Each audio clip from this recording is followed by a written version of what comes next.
it was just like I was a liability. But it's like they don't see you quitting the band coming. At one point when we were in Saosin, there was like a thing where, you know, and I think in a kind way, in a way where they were trying to be like, hey, you know, you don't have to be here for the writing of the music if you don't want to, you know. And I might have taken it a different way, but I think they were just like, I know for a fact it came out of them being like, hey, whatever you need, we got you. But being a piece of shit, and at the time, not really communicating, that could have been, I could have talked to them about that and figured it out like that. Like, I would like to write is probably all I would have taken. You know, I was like, oh, they don't even want me to be there for the writing. Like, what am I doing? Like, what are you doing here? And yeah. Just total dumb drum bullshit.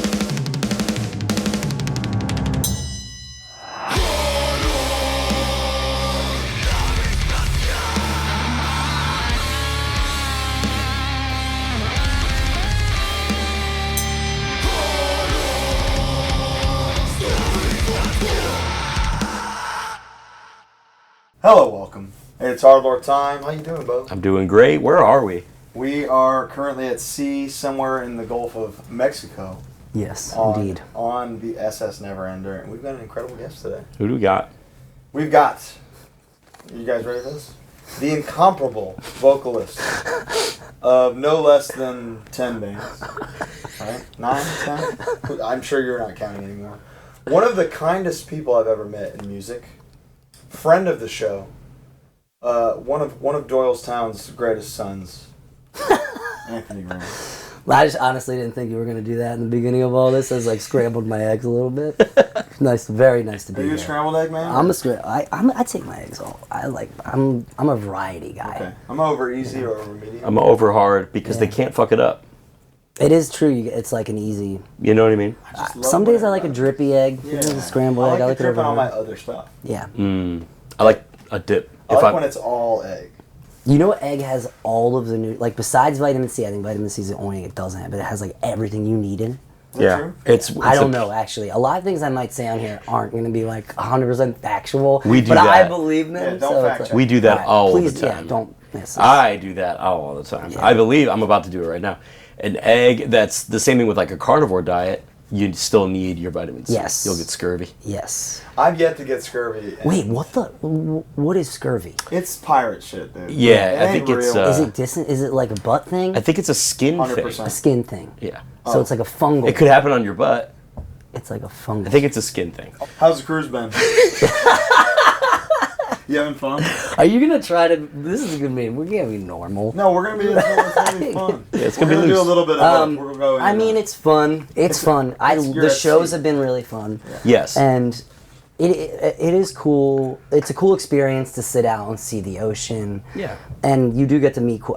I honestly getting to see shows. I don't get to see shows that much when I'm home. Like, I don't get to go. I don't get to go out very much. I'm kind of a hermit. Mm-hmm. And getting to be in a situation where you can't avoid it, and you're like, oh, you got to go see new bands. I got to see Sweet Pill. I never saw them. They're really cool. I got to see you guys, which was really cool. I can't stress how much I needed you. And the Misfits, that was really cool. Thank you, dude. You had everybody was all the Kanachi guys were there. Everybody was like stoked to see you guys play. It was 1 p.m.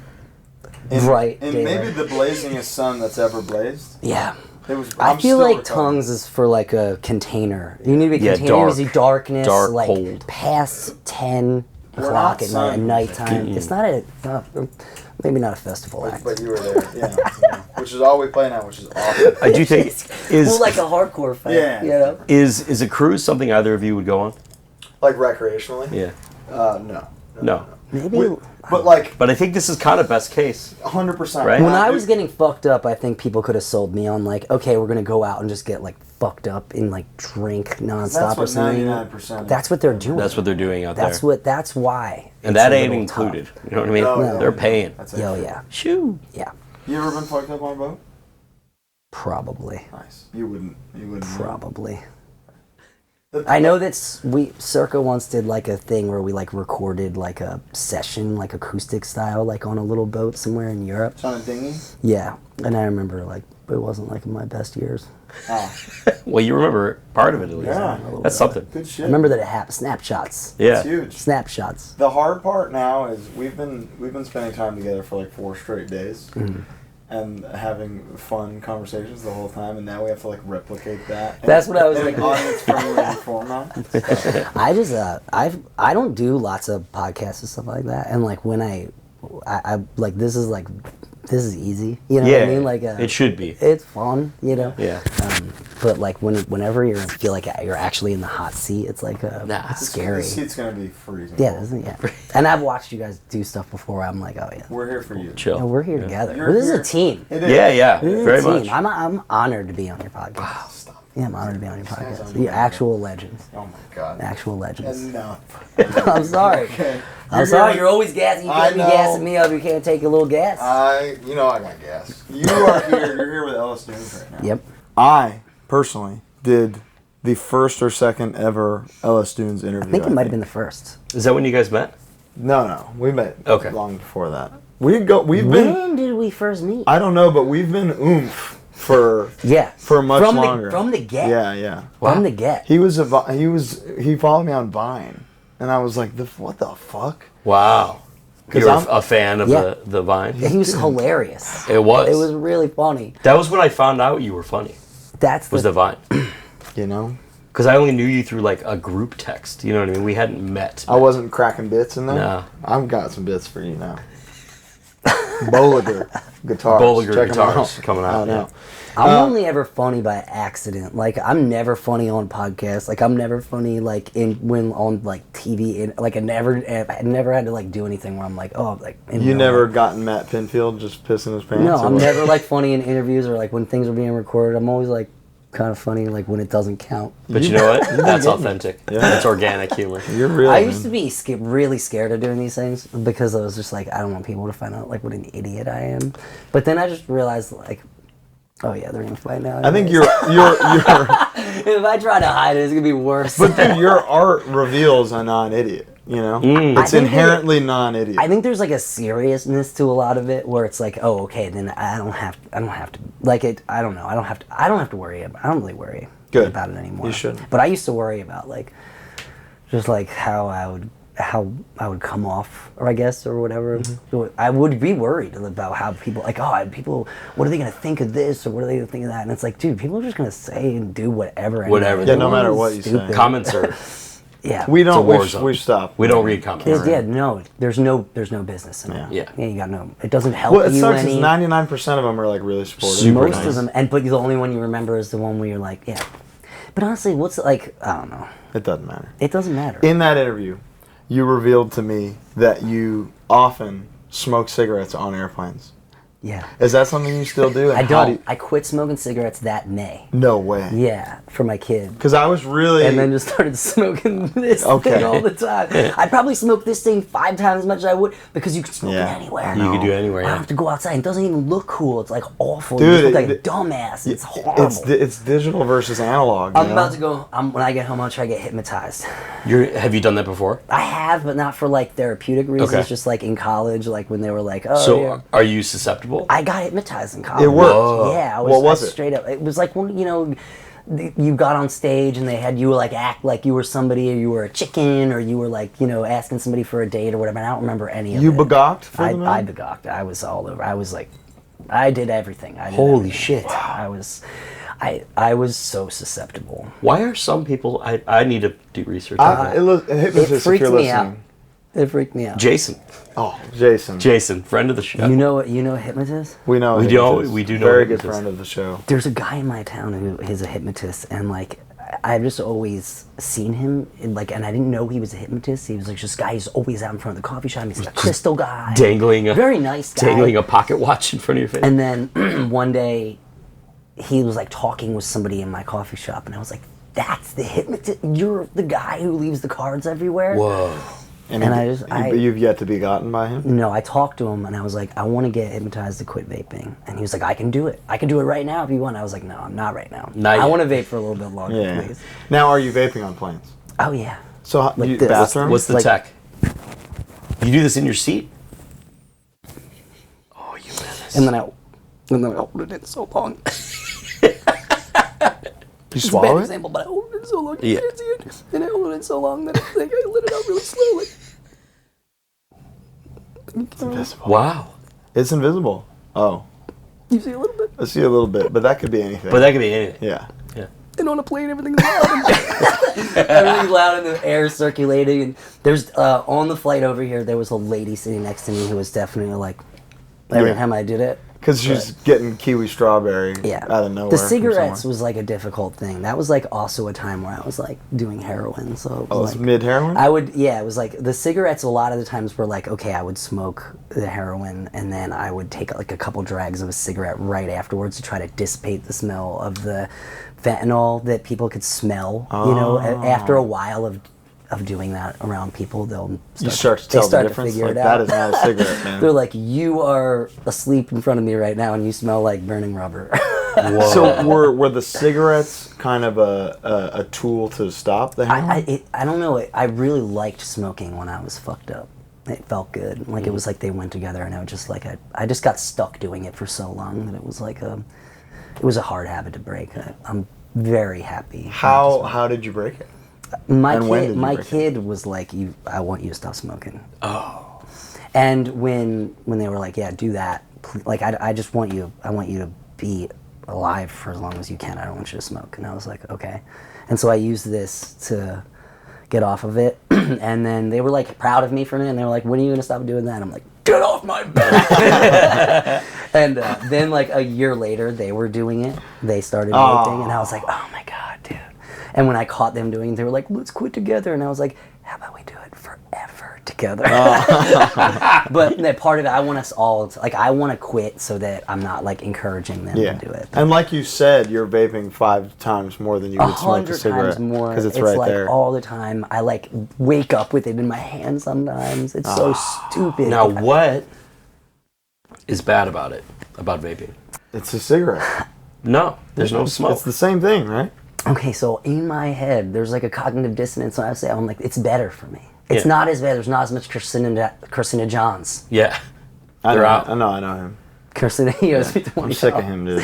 But like in my head, I'm like, it's got to be better. But then like once a month, I see a thing on the thing where it's like popcorn lung. And, I'm not trying to get that. No. Totally.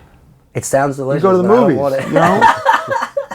I'm at home. I don't need to be doing I'm all not trying that. to fuck with that. But is there? I also don't We want don't to be know a yet. singer who smokes. Yeah. It's so fucking stupid. Singing's my favorite thing in the world. Yeah. It's like, I don't know. It's like my favorite thing in the world. So I'm gonna do this thing that fucks with it. There you go. Specifically. It's like my, I don't know. I think there's like this thing that everybody has where it's like, if you're meant to do this, like maybe there's like a dark shadow end of it that comes with it, and that might be like I bite my fingernails. I'm always doing, and so like the smoking comes from that, and it's a fixation. it's like Yeah, part of yeah. like my maybe it's I don't know. I'm just accepting. Mine is ice cream. You know. Okay. I can't. And dairy kills my voice. And guess what I did before the first show on this? What, you ate ice cream? I necked down, Wait, so you sucked down 2 cones You really back think to back. dairy fucks your voice up? I know for a fact. Okay, because I think that's a myth. I'm in. You're hearing it right now. This is my falsetto. You don't think the phlegm sometimes gives you like a cooler? That's- I think if I was If James Hetfield does that, like there's a different. There's called- different. if I was going for I'd be sucking back home. Hetfield. All day. Who's your like when you're like singing? Like who's your like who's your influences? Who am I doing? Yeah, not doing, but who like drew that out of you? They're like, I want to do that. Pete Steele, Okay. Yeah. Messiah from Candlemass, Okay. Jonah Jenkins, Only Living Witness. Hey Jonah. Okay. Fucking Ozzy, King Diamond. You know. Yeah. All these guys are me, and then a little bit of fucking Tom G. You know, Tom G. Warrior with the Yeah. That's about it. What about you? Yeah. That's a great question. That's crazy. Because when I first started like singing, I was just screaming, and I like loved like Charles Bronson. Okay. I like bands like Crippled Bastards, Oh shit, let's go. and like I loved grindcore, and should I grind think him. it was like what I thought I wanted to do. And you were doing like, Yeah, just you're screaming before you're singing. Really high pitched Yeah. and real low pitched stuff. And then like bands like Closure, bands like, started, I don't know, like how anybody finds melody and stuff, like I was just ripping off, things that I heard. And Everything when comes from Cajun, somewhere. I remember hearing Caven have a song on Beyond Hypothermia where it's like in the middle, or actually maybe it was not that record, but it's like in the middle of the song there's just like a singing part. Yeah. in like this middle of this like metal song with like fucking heavy ass on it. And there's 2 seconds of this beautiful singing. And I was like, fuck. And the back and forth of that was like so cool to me, and I just really liked that. Like I really love that. Like, oh, you're kind of doing this aggressive thing, but you're also doing this thing that's like sort of like delicate and more feminine, and there's like a balance in that. Yeah. I loved it. And then they went all in on that and made the sickest shit ever. Well, and then Screamo, like that turned into this crazy thing that was like not even it was so cool back in the day. Like it was so cool. Yeah. Like it was, and then I feel like it just turned into this thing that like couldn't be cool. Yeah, I mean, like it just 100%. Got so out of hand and like. You are a legit pioneer of that genre, you know. It's weird because like I felt like so much on the periphery of everything, like in Philadelphia. Like I wasn't a part of like the hardcore scene or anything. Like I was a fan, you know, going to everything, and like none of my bands, like even if we played shows with bands, we weren't ever like a celebrated part of that history. You know, maybe in retrospect people say that now. What about in Doylestown? In Doylestown. You go to the fucking Christmas market in Doylestown. I've been there. I've spent many Christmases in Doylestown. They know everybody I know in my town. I know just like from being like a dad, and being like, you know, like a person in town. Like not a lot of people in my town like know, like they know I'm the band guy, but they don't listen to the band and like. I hear you do the music and the stuff. How's your kids? If once in a while, if I'm like or they're all asking, like they all are used to seeing me and then not seeing me for like 3 months. And being like, where are you coming from? How long are you home for? Like that's it. Yeah. But it's cool. Like I love being a musician. So I love being a musician. But how do you find Charles Bronson and fucking Cripple Bastards of all things? Do you have an old head showing you stuff? Yeah, a lot of old heads. A lot of like just not even old heads, but like just people. I had older brothers that like my oldest brother like got me into like Minor Threat and like introduced me to hardcore from like the DC, New York side of stuff. And I had like brothers were in like New Order and REM. And, like I got this. You got it all. Well rounded. Yeah.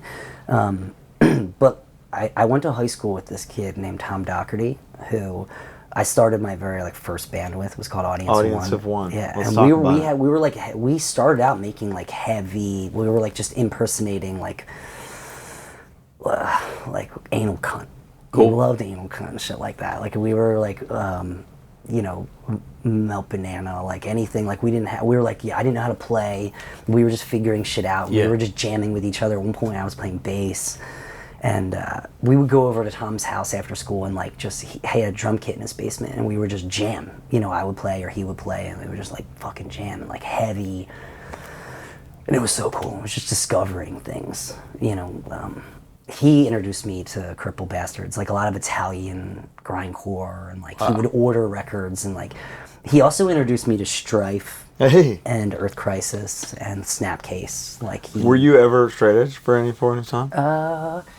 I think I might have been like as a little kid, like before, like I might have like drawn X's on my hats and like stuff like that. Like when you needed it, you needed it. Before I could have gotten drugs, I was like, this is cool. Like these drugs are stupid, but then like. Yeah, but how psyched would you be if your kid said the same thing? I would be so psyched. Yeah. And all of my straight edge friends are like have been the best role models for my kids, like growing up. Like when I have been like kind of, you know, not always been doing the best example. Like, you know, Chris Sorensen plays bass for Saosin, has been like one of my best friends forever, and he's like my uncle to my kids, and they see him. He's so fun, going for hikes, doing fun shit, like like learning how to, you know, take video, take photography, play bass, record music, making 100 bands, and like that's what life has to offer you when you're not. He's an edgeman? Throwing in. For a long time, like as long as I've ever known him. Wow. And does it like the right. The dude, when I first moved out of California, like all of the edgemen that I met, like Biggie was kind of part of these guys. Like, they were like the most violent people I ever met, but they were also like the kindest and sweetest, and like immediately accepted me because I was in Saosin. And just was Biggie part of the Saosin story at all? I met Biggie. Biggie saved my life at a Chain Reaction show. Tell me. At a what show? At a Chain Reaction show. Okay, somebody was there. I might have like stolen money from somebody's like mom at their house or something. I might have stolen something. Okay. But I was like somebody's boyfriend was gonna fuck me up, and Biggie took care of it. Wow. Biggie took care of it like without like with and like it was like that was like my first meet. I never even really met him. Were you stealing stuff on the reg or what? I probably stole a little bit. Yeah. Was that to fuel? Yeah. Yeah. I was like, well, I was the fuel, but I was also living in people's garages and whatever. Just so to like, get by, just to have some money. Yeah. Yeah. But I also just like it was dumb. It was dumb. Where would you sell stuff that you stole? Well, always like wondered. I would try You're like, you were going to make it happen. trading, lots of trading. Trade. Just kind of trade your way. Trading. I see. I'm trading involved. Trade your way to the Before- bag, yeah. baby. Gotta find it. Audience And, of like- One, does that evolve into Jeer at Rome? Are they synonymous? Well, Audie, that's so funny. Yeah. Those were like the coolest dudes. That was like the most hardcore situation that was ever. Those guys were like from Freight Train and like cool bands. And I was like 16 or 17. And I remember I loved all of the bands that they had been in. Like there was the drummer Luke and the guitar player Mike were in a band called Demiurge, I believe, who were, sick like ass was name. before, and it was like before like Freight Train, or one of the dudes was in Kensington, and yeah, they were just Mike Migliacci. It's a great dude. And they hear this kid And wailing. They wanted me to be in their band. It was like the coolest feeling I ever had. Because These you had the guys were like, pipes. hey, yeah, we want you to sing for us, Yeah. dude. Yeah, and I was like, it was so cool. My dad had to drive me to Bristol to go practice with these guys. Is there like, a Bristol, once month. Pennsylvania? Bristol, PA. Oh, respect. And it I'm was from kind Bristol, of a PA, tough, so. like I live like in the burbs, like outside of Philadelphia. I always say Philadelphia, but I'm Yeah. not from Philadelphia. You're Doylestown, Yeah, right? Doylestown. I grew up outside of Doylestown, but okay. I've been in Doylestown for the last 15 years. I recognize Doylestown. It's a great place, beautiful place. Balance Spent a and lot of time composure. there. Yeah. Yeah, Doylestown's awesome. It's like a weird little bubble. Yeah, it's awesome. It's a weird little bubble. They got It's awesome. They got a golf course. They got a pizza They got a place. cool like a cool movie theater. Like my favorite stuff there. It's a beautiful little bubble. It's like So Jeer At Rome, how long does that last? it was only like maybe a year or two, and it was like there were shows that like we would get book shows like, and I had to like I was grounded because I wasn't getting good grades, and I was like, these guys are in their 20s and they want me to sing in their band. Like, you have to let me go. My dad would drive me to like, Plank Apart. So they got it. They got it. Drop me off Yeah. to sing and then wait in the thing, and I'd Yeah. come back. Yeah. And like that's how serious he was like about me being grounded. I like just the fact that he let me go and do it and waited to let me, like it was like a thing. So they That's supported. good. Kind of. That's good dad stuff, though, in my opinion. Yes. Like, that's good parenting. Yes. Like, you fucked up, so you must be punished. But this is your thing. I so understand I gotta this make it part. happen. It was so foreign to them, like all that stuff. It was scary to them. Yeah. So like they were, I give them a lot of credit for letting me kind of. It was really scary. They were the type of people who would be like, "You're getting bad grades. We're taking your guitar." Oh. Not And I'd so have to good. like sneak and get it and like do stuff like that. Riffing in they the never dark. saw music as being like a thing that was like possible to like do. Wow. Did they witness what would become of you in this It was musical funny because when I world? left to go to California, like I had to take them to like a therapist to talk to them about me leaving because it was like such a meltdown type of situation where they were like kind of like ultimatum me, like you're gonna leave, like whatever. It was like weird, and they, and I was like called this guy that I had seen, like this therapist that I'd seen in high school. I was like, hey, can I bring my parents in so we can have like a real conversation about like me having to do this? And I remember how this old were you at therapist. this I was like 19 or 20. Okay. But do they see Saosin become like #1 MySpace They band of went the year? from me not wanting to do it and being like, I don't know if we can like support you if you're going to do this, to like showing up to New York a year later with like homemade shirts. Yeah, there we go. Okay. Being like- so they got it. Yeah, they got it. They got there eventually. Okay. Beautiful. 62,000 records in a month or something for the first one. Is that what it is? Yeah. Is You that guys, what it was huge. Doesn't that sound insane by It Sounds today? does insane. actually sound insane. And it you'd is. You'd be like Yeah. Rihanna. Yeah. Straight Straight You'd up, be like, dude. like Drake doesn't sell. I think No. Drake probably does. But there's no marketing at that time. Like, Yeah. it was just MySpace. Yeah. And, like, you were every music every was teenage great. girl I knew was an Anthony Green head. So in my mind, I'm like, fuck this guy. You know? That's But to them, I'm like, yeah, he's the best. You know? But now that I know the man, they were right. They were all right. Tell me about Zolof, the Rock and Roll Destroyer. Dude, that was so the first, like when Audience of One wanted to record every like This Day Forward, bands like Boz Henna, which was like a local, like they kind of sounded like Fugazi. They were like, they all recorded at this place called Skylight Studios, and it was sort of near Bristol. Like it was like, and this dude had a studio that he worked out of that his dad had, and he was like, his dad did like gospel music, and then he would do like punk and hardcore, and he recorded it, everybody. And so like my goal was to like go there, and so we saved up money and like we went there and then did the record, and he was like, hey, would you want to like sing for this band? Like I want a guy and a girl singer. And I don't want it to sound kind of like That Dog and like, you know, old Weezer. And I was like, I'm in. I love this. And insane. He also liked that I would write. Like he wrote songs and like almost all of the stuff that you hear from Zolof, like he wrote a lot of the lyrics and melodies for that Wow. song. But other times he would be like, hey, go at it. You know what I mean? And like he liked that I could go in the studio and just make stuff up. Is this and so Audience of One you're writing This stuff? guy, Vince Ratty, dude. He was the guitar player for Zolof Rock and Roll Destroyer, wrote everything. Also recorded like Life Once Lost, This and Four. He's recorded like all these crazy records, like brand new records. He's done all this stuff for Circa, like, and I wouldn't be here if it wasn't for this guy. He's the first dude who ever told me I could sing. First dude who's ever told me I could write a song or play a song or told me I had anything to offer.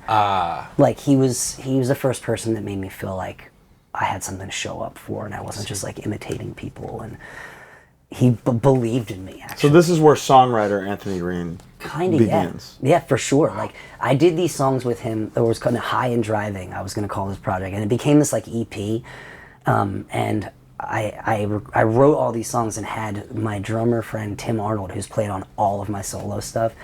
He was just this like amazing jazz drummer, and he just showed up in the studio and we jammed the songs. Like I had the structures like all built out, and he just put stuff down. Fuck yeah. And we did this thing, and Vince let me do it as like a favor, like didn't charge me. Oh, beautiful. Wow. And it was like a thing where like people from Saosin like heard those songs, like some of that shit was like, So that really opened the door for the rest of your life. yeah, Vince changed my life. Damn. And a lot of people don't know how pivotal he is to other people. Like it's crazy. He's way more than just Zolof. Like that guy He's still part of and he's still everything, working. yeah. He still mixes and does all this crazy shit. He's a great dude. Are you touring at all with these bands at this time?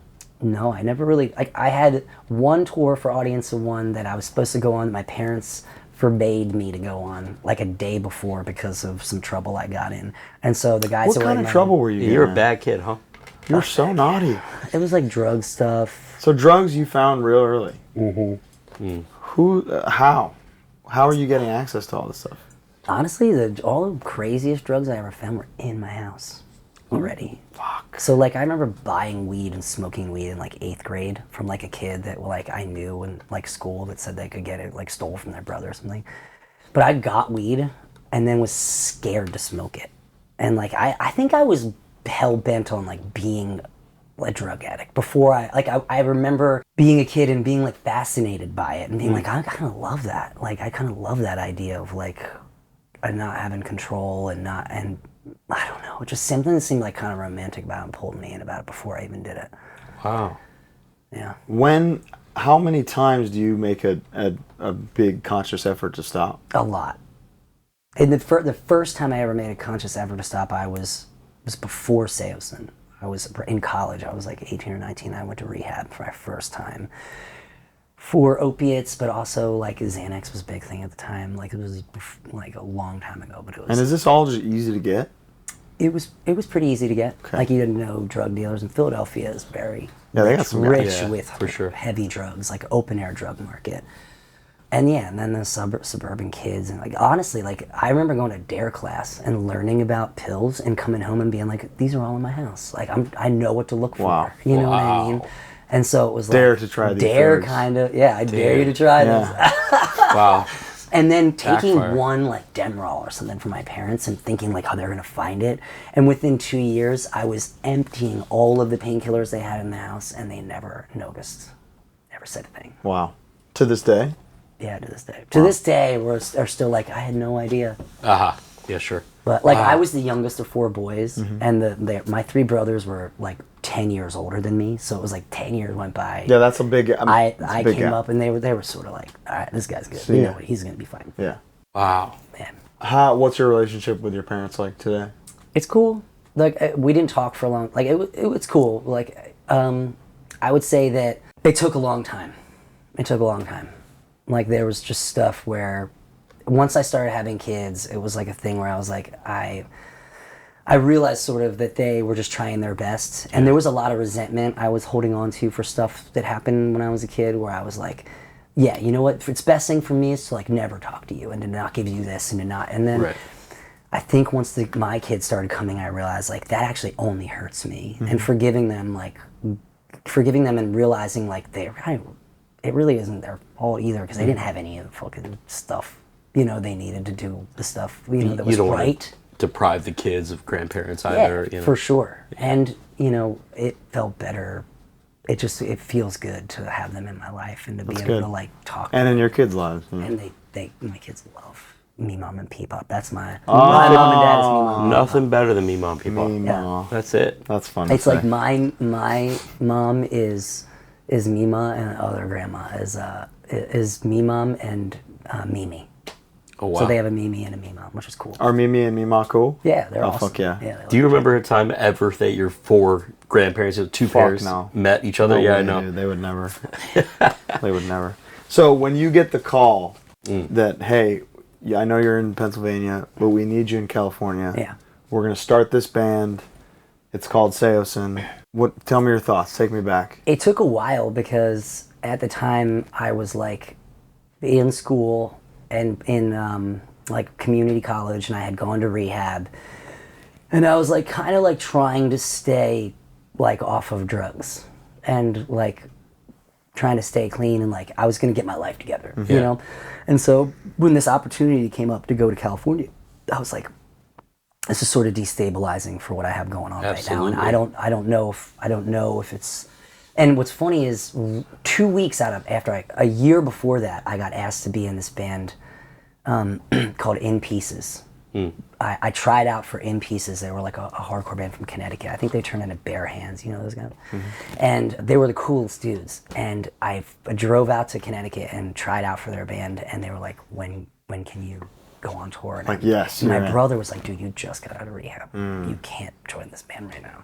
And so brother with Mike, a good call. My brother Mike, who introduced me to all this cool music, like he was the guy who was like, if you're meant to be in a band, this dude, if you're meant to be in a band, you're meant to be doing this shit, it'll be right when you're ready. And I took like this, I had faith in him, and I had faith in that feeling. And when the Saosin thing came up, I was like, I'm not sure if I can do all this. And those songs were so good.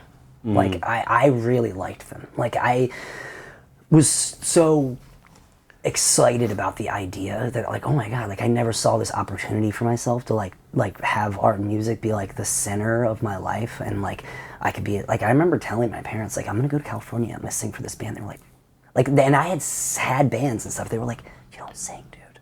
Oh, I see. And I was like, I know. I think I do. I know, but I'm gonna do it anyway. Like, I was literally like, I know, but I'm gonna figure it out. It's gonna be awesome. And then you did one record, basically there for a year, and it would define a huge part of your life. I did my best Claudio Sanchez impression. Is that what? So is he a big influence? Humongous. I brought Second Stage to California to play. I remember being out with those guys, and like we were listening. They were like, check out 18 Visions, check out All American Rejects. I'm like, check out fucking, you know, Coheed and Cambria. Yeah. And you know, we were trading music back and forth. The Saosin dudes introduced me to so much good music. So you hear his register, Claudio's register, and you hear yourself in it? It wasn't even that. It was just that, like, it was better than anything I had ever attempted to try to do. And it was so realized and confident. Like, I definitely feel like he doesn't get enough credit for all of the people who sing like high pitched. Yeah. Like people will all the time say shit to me about about my voice. Your but, like, legendary timbre. This dude is the first guy Yeah. in our world, I think, who did that. Wow. At least in our era of it. Like, and arguably gave me permission and paved the way for me to do all the stuff that I was able to do. Like, people didn't have a spot for it for Claudio. We already talked about that before we started rolling, and you guys would never know. We wanted to get it on record. So good, we It was wanted so to get it good. on record. He is, as a writer, like all his melodies are so intuitive feeling. Like when I hear him singing, I wonder how it works. Like as somebody who writes songs and writes melodies, like to this day, I hear his newest record and I'm like, how? And he's got a right and left hand going. shredding. We just talked to him the other day, and I still don't get it. Still don't understand. He's a Rubik's And sometimes Cube. he doesn't understand. Yeah. And it's awesome. I think a person like him is a good guidestone, because I look to him and I see his focus is the craft. His focus is the song. He isn't putting himself in the center of it. He is paying honor to something that's sort of greater than all of us. And in doing that, he's protected. Yeah, that's true. And he talks about how the story was to protect him. That's a literal thing. It's genius. Also, and not to give too much away from that interview, It was last week. You've seen it by now. If you haven't, it's good. Go check it out. He's completely obsessed. Like, his hobbies are Music. synth and comic books, things that lead him straight back to what he's doing. Yeah, art, music, creation, amazing. like that's his nucleus. So Saosin, this year that you're there, is it a year or is it a little more? It's like Is a that little all? more than a year. Yeah, but we did cool tours. Like, we toured with like Tell me. Poison Well, Every Time I Die. Like, There's a we Time in Malta. Remember Time in Malta? Yeah, They yeah. were so Oh, yeah, sick. Malta, They were on Equal yeah. Vision. There's a GIF. There's a famous animated GIF where dude's throwing his guitar, doing the thing, bass player's jumping off the cab, and then you quickly stage dive, and it's one of the most chaotic, insane things. Triple platinum on Tumblr. First Saosin show ever, dude, was at this place in Riverside. Was at Showbox Theater, Yeah, I feel like I've been there. and it was you had to have been. I feel like we've played It was there like this a long time ago. legend. Showbox Showcase? Showcase. Showcase, Corona. yeah. Corona. Yeah, legendary. And I That remember was first Saosin show? first Saosin show. Wow. And I was like hanging in the crowd while everybody was getting everything set up, and I like remember just feeling the energy in the crowd, and I could hear people talking about the band. Wow. And it was like I had never been in a band, but like people knew or went to go see or anything like that. And that first show, it was I never experienced anything like it. Yeah, it was like how people talk about like their first hit of some crazy drug. I was sucked in. Crowd went off. People knew the words. Crazy. Like it was awesome, and it was just like this community feeling. Like I wasn't from California, but all these people like they all were, and the California crowd were like adopted me as like a native. Yeah. Even when I came back, with I didn't know Circa, you were from PA. right? Like when I came back with Circa, it was like we had hometown. We would play like Chain Reaction, and we would play somewhere, and it would be like playing in Philadelphia. Like it was crazy, and Was 2003 the first show? Or 2002? I'm not. Really, One of I'm not those. great with numbers. But by I'm not 2004 great. you're out. But by 2004, I'm telling you, every teenage girl that I knew, head to toe Saosin gear. So when you say the first show popped off, I 100% can Believe see it. that. I feel like there was a lot of like girls that liked Saosin and their boyfriends being like, "This band sucks." But then secretly being like, play it again. But Yeah, it's yeah. got it. Yeah, you can put that on, I guess. I don't care. I guess. Turn it up, whatever. So tell me about touring on this record. What was that like? It was my first like real touring. Yeah. Like I played shows and did shit like that, but it was my first real touring, and I was fucking out. I was out to the fucking. I was drinking. I was having fun. Is that on the wagon or off? I can It's never. Off. off? I was off. You're off that wagon. I was off that wagon. I was going to strange people's homes. Yeah. I was going where the wind took me. Are I was you- like, Does Saosin know about what you've been through up to now? we were all together. Yeah. Oh, like up till now? Yeah, do they know yeah. that you got out of rehab? Oh yeah. Oh yeah. Okay. But we were young kids, you know. Yeah, Nobody of wanted to course. like take responsibility for, and they weren't like partying super hard. Like we all had a really good time. We had a good time together. And it wasn't like crazy partying. We were just like 19-year-olds on tour. Like it wasn't nuts. Are you know? you But in I definitely took it further than anybody. You know, like whereas everybody would like be like kind of like fun partying, like I would be like I would like need stuff for tomorrow. You know what I mean? And you'd have to worry that like police were gonna get called on me. I was gonna steal something or something like that. So you're back to square one here. I was worse probably. Okay. Worse. Yeah. Are you in a van at this time? Yeah. Touring in a van? I can remember like waking up after like a night of like being blacked out after like peeing all over like waking up and peeing in the van, not knowing I did it, and then like the next day waking up not remembering it, and the van be like, yeah, we had to throw out all of our shit, and like, oh my God, I'm sorry. Wow. You're the party guy. I was the bad. I was like, and it was like I was smoking cigarettes and weed all the time and like not singing great and like, like it was just like I was a liability. I wouldn't really think of. It was a different. It was. But it's like they don't see you quitting the band coming, despite all this, despite being a liability. It seems like they had to do a nationwide audition search to find your replacement. I'm not sure it was like a premeditated thing. I think it was like a kind of like I impulsively was like, I'm gonna do that. I'm gonna try something else. Really? Very impulsive. It was not premeditated. No. You just decided to leave. No, like I had scheduled to get my wisdom teeth out to go like as an excuse to go home. And I was working at Smart Punk at the time, like a couple days a week just for cash. And Just mail order and shit, or yeah, what? like packing sales and stuff, and Oh, packing that's awesome. Armor for Sleep and other things, just That's getting very cool. orders. And I went home and like hung out with Colin, and we like listened to music he was making. I was like, damn, I'd love to sing over this. This is like more like the stuff, that I'm like really attracted to at the time. Like I was really starting to getting into like Marzluf had just come out, and like all these like proggy things were happening, and I was like kind of just feeling like at one point when we were in Saosin, there was like a thing where, and I think in a kind way, in a way where they were trying to be like, hey, you don't have to be here for the writing of the music if you don't want to, and I might have taken it a different way, but I think they were just like, I know for a fact it came out of them being like, hey, whatever you need, we got you. But being a piece of shit, and at the time, not really communicating, I could have talked to them about that and figured it out like that. Like, I would like to write time, is probably all it would have taken. I was like, oh, they don't even want me to be there for the writing. Like, what am I doing? Like, what are you doing? And just total dumb drum bullshit. And I remember feeling like, to their credit, like I felt like I don't know if I could handle being out there anymore. Like I almost think like subconsciously I left to come back here to be around people that would keep me more accountable, because they were just like, yeah, well, you do whatever you need to do to get by, and as long as you show up. And you take that and piss in the van. We were young. We were young, so like they didn't know how to take care of a fucking horrible drug addict. Do you know what I mean? And that's a lot to put on people. Do they know the extent of... They do now. Okay. And they do But now. not at the time.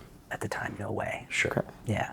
And they were as supportive as they could have been. I probably have been. Like, there's a lot of chapters in my book that I would, that all would have the same title, which is, I would have done things a lot differently here. Sure. Which I would have done things a lot differently. But something that... Grateful how it all worked out. Of course. But I wish that I had communicated better, Took us a long time. I was scared of those guys. I was like scared. And when we reconciled, it was like one of the greatest moments of my life, to have them back in my life and to not worry about that, to not have like, felt the same as like having my parents back in my life. That's beautiful. Wow. And then you got to write another record. Yeah, which was one of my favorite records of all time. How collaborative was it? Extremely. Okay, cool. Extremely. But at the same time, like, at that point, everything they sent me, I was just like, this is so sick. Like, I'm not, like, trying to write. Like, at that point... That's how you felt when the band started. Yeah. Right. That's and awesome. That's kind of like... when I'm playing with guys like Bo, like, I don't need to worry about the riffage. You know what I mean? Like, I just want my contributing part to be as cool as his thing. Like, and none of the bands I'm in, I really have to, like, I don't go in there and I'm like, this song, like, if I have an idea, it's welcome, but, like, I love being in a project where I can just, like, sing and just worry about singing. Oh, dude, I'm dying for it. It's cool. I would love to be a part of one someday. Circa Survive starts. You go home, you take your ball, you head home. We can't talk about Circa. I'm just I'm sorry. That's awesome. So it was a year, Yeah. say us in some touring. Yep.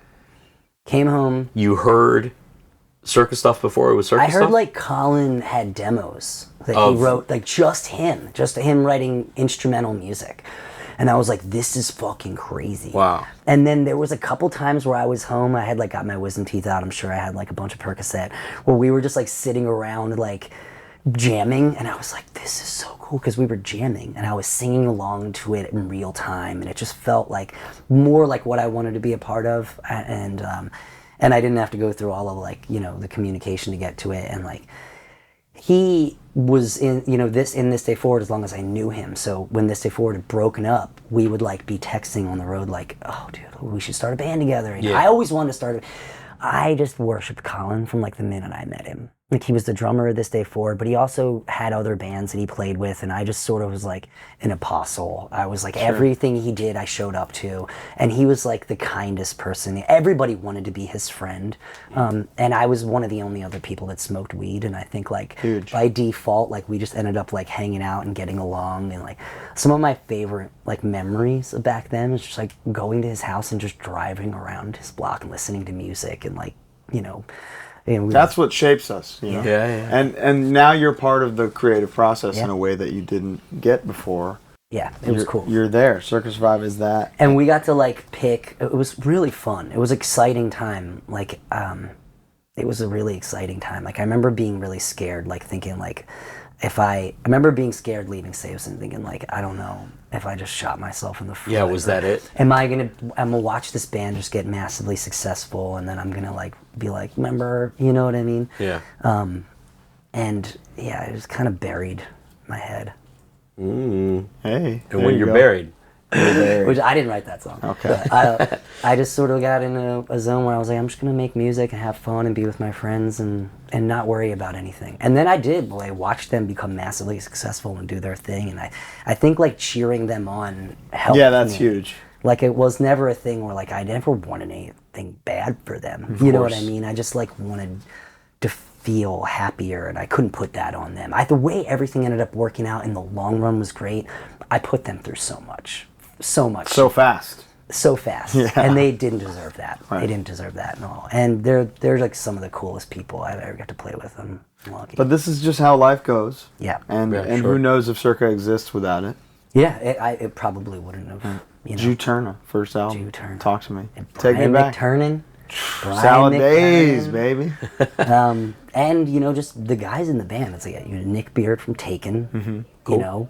And the our drummer Steve Clifford was like this kid who was like a virtuoso, who not only was one of the greatest drummers we tried out, but was just like wrote songs, had music where it was like full song singing, like incredible musician. And then Brendan, who played guitar for This Day Forward, was just like, in my mind, and I don't know if this is factual, so I don't want to upset like Vadim or anybody from This Day Forward, but like in my mind, like when Brendan came to This Day Forward is when they started getting like more experimental, and like it was like a little bit less like straightforward breakdowny and more like space rock into breakdowny shit, like kind of, and it was really like exciting to me to be able to play with him, because he's one of my favorite songwriters, like one of my favorite guitar players, Brendan Ekstrom, just the best. And so the band in and of itself, I was like, I got this guy playing guitar who I worship, who's like one of my favorite people who I've always wanted to be in a band with. His guitar player from one of my favorite hardcore bands of all time, This Day Forward, Nick from Taken, who I met when I was in California, and this other young guy who was just probably one of the best drummers I ever got to play with, just could write on the spur of the moment, play anything, and was like, had a like a really creative spirit, was just down to do shit. Sometimes you can have 5 talented creative people who don't mesh well together. Absolutely. And you happen to have the opposite of that. It was Some like of your favorite bands are like that. That's true. Yeah. What, Mesh? Was Yeah. it Mesh well? Who don't mesh well. That's just a dig at some bands. Yeah. I don't true. like that he likes. I saw you guys on this record, touring, opening for Saves the Day at the Metro in Chicago. Okay. You started the set like a cappella. It's like 3 minutes straight of just you going out there, arms behind your back, belting. How do you go from, I think I can do this, to doing that? Where do you find the confidence to do such a thing? Like, I think this is a cliche answer for this, but by the mercy of my teachers, I watched like people like David Byrne, people who like have the opportunity and then seize it to do something that, you know, feels visceral and feels like not expected. That was like what Circa was like, my opportunity to try whatever I wanted to, and with people who are also like, all right, you want to go do this? We got you. You know, it might be awkward, but we got you. You know. Yeah. I don't really know. Honestly, a lot of it just comes from wanting to seize the opportunity to like have that feeling that Carpe the diem. Yeah, like if you know that feeling when you're out there and you're like, you're doing something true for yourself, there's like a harmony in that, even if it's slightly embarrassing or even if it's like, it's You like can, weird. you're seeing it connect with people, and it's just like, oh, I know you're fucking into this, man. I see your Well, eyes. and I will say, like, you do that for 20 seconds, yeah, that's awkward. You get into minute 2, and you're like, oh, this is crazy. Like, This guy's unreal. This guy is incredible, Yeah. and the whole room is silent. Yeah. Watching it happen, you know. That's cool. It's amazing. That tour Left was, an impression. And also, Saves the Day was arguably one of my favorite bands growing up. So, like, getting to go from a Saves the Day fan at their shows to, like, hanging out with, you know, Chris and getting fucked up. And also, at that time, it was at the tour. Yeah, at that time, they had Manny and Daraj from Glassjaw. Yes. As the rhythm section. Yes, they did. And David was still playing guitar. And Yep, Chris Dave was was playing still in guitar. the And it was band. like, that just alone was like, Sick for me band. as a kid, loving Glassjaw, loving Saves the Day, just like, I was like, oh my God. Like, I felt very accepted, you know, like, it was really cool.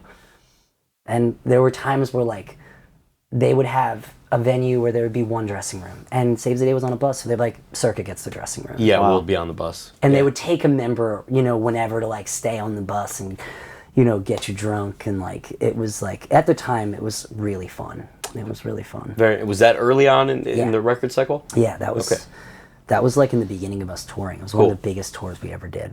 Cool. We were still in a van at that point, and I think a lot of people heard of us, you know, from that. 100. I mean, that was absolutely how I heard of you guys, and you had the banner with the girl. Yeah. You know, the album art. It's very iconic, you know. There she is. Oh my God. There she is. You posed for that? Yeah. For the record? That was you. Wow. 20 hours. Wow. Yeah, I to knew you could suspend do me. it. You're doing acapella the whole Esau time? Andrews. Honestly, Esau, the guy who does the artwork for Circa, he's done everything. Yeah. Like, almost no direction. He just gets music, and that's it. And he just hears it, and just like, he has built so much, or like, artistically around the band. There was a Frankenstein poster for the new movie that I was like, they just ripped off the fucking Circa Survive guy. Oh, no shit. Yeah, it looks identical. I was going to say, that It's reminds good, me.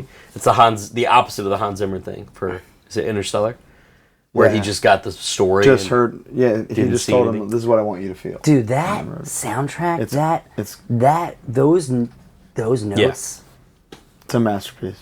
and it's simple. I know. It is. But, It's deceptive. But the, Yeah. The docking sequence. fuck, Come come on. on, dude. Get That out of movie here. fucked me up because I think I left for a European tour or something right when that came out, and I got it on my computer, and I had little kids at that time. Dude. And so, like, I was crying. And I watched it over and over again. Yeah. I think I was that, or I had that in, like, maybe Inception or something. And there was two movies where it's, like, little kids and True. dad doing Yeah. a thing to get back to their family. And yeah, that movie's so good. Holy shit. You just gotta Unbelievable. call the kids every time So you finish good. it. Yeah. Michael Caine, just like a performance of, like, you know, a lifetime. Yeah. You know, fuck.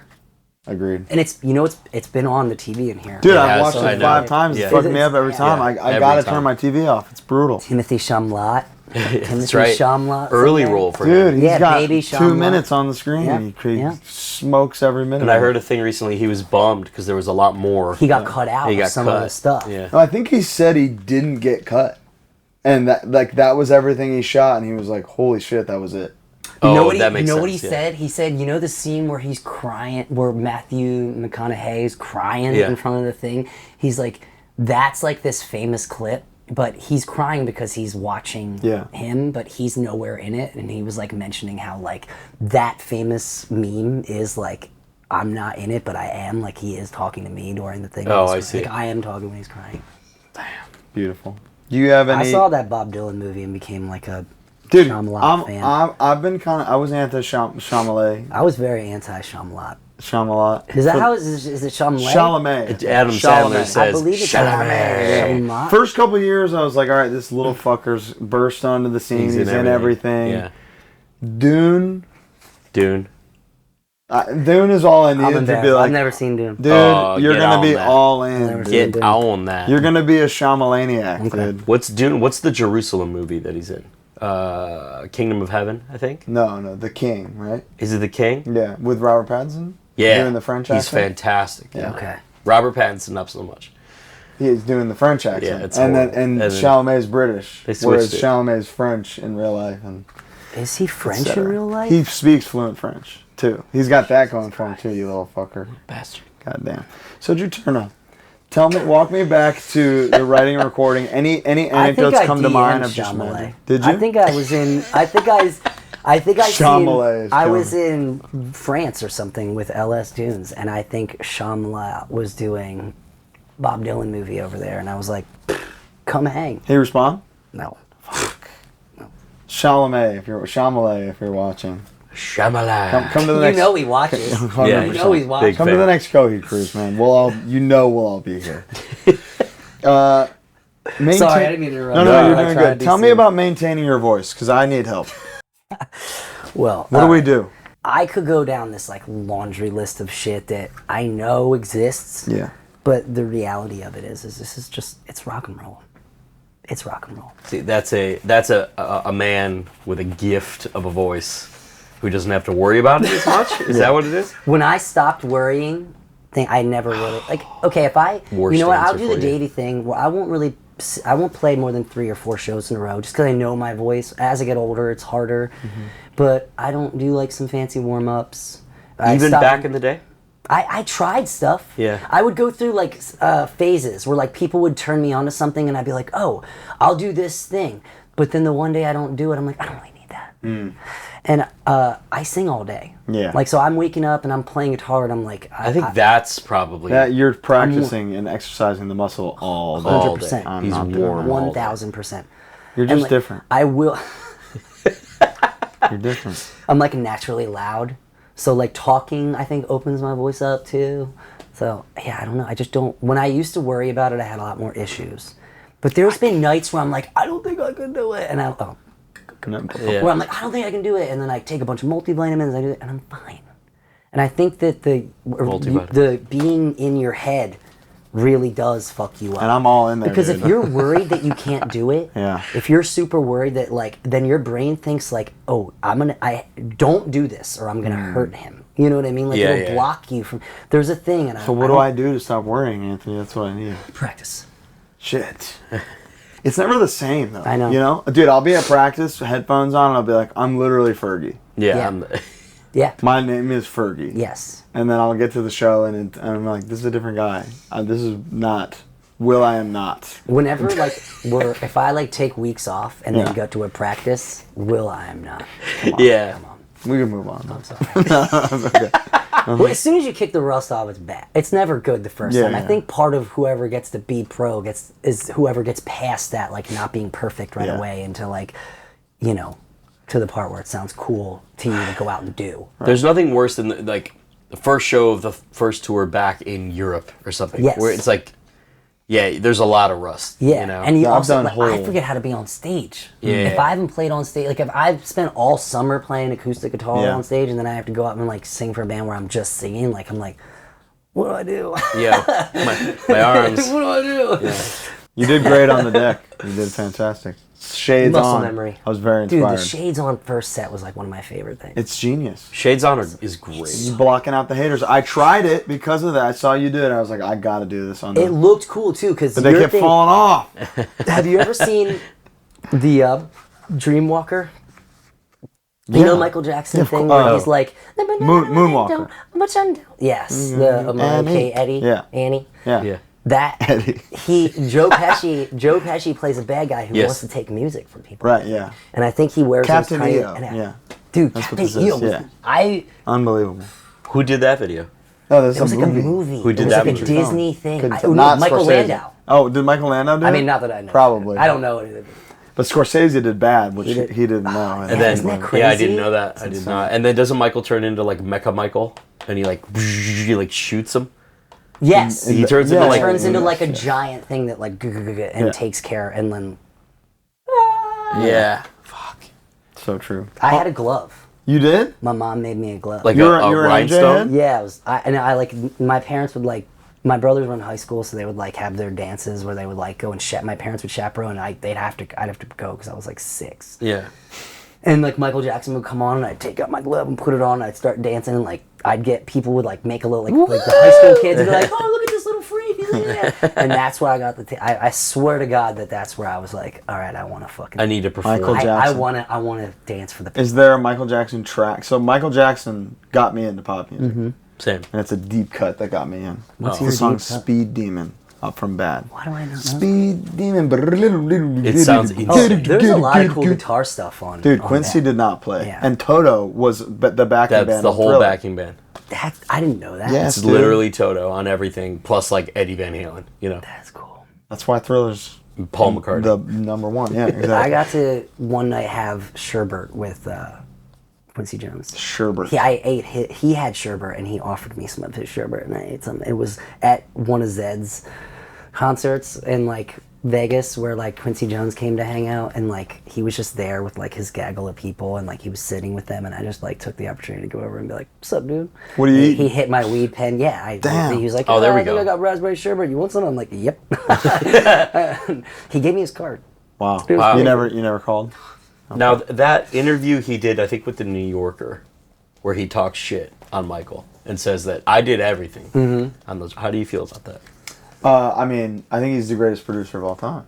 But Elvis didn't write shit. No. And I he's guess my God, question is, you do know? you believe the veracity? Oh, of his- 100%. Okay. Quincy Jones, he's like the Rick to life of pop music. He just talks shit. He's talking shit, taking credit for everything. But one of them is 100% right, and one of them produced bad.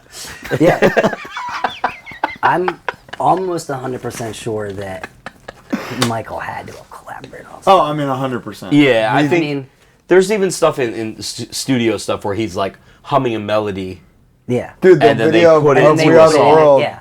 of making We Are the World, where everybody's fucking blowing it, and he's just sitting there like, Oh, that's incredible. Cyndi Lauper is like, wow, wow, wow. and he's like, And yeah, pardon this interruption. You know damn well we hate to interrupt this unbelievable episode with Anthony Green, but we got to tell you about a few things. How many things, Bo? At least 3 things. 3 things. So we got you for 3 minutes. All right, real quick, we're going to tell you about some stuff.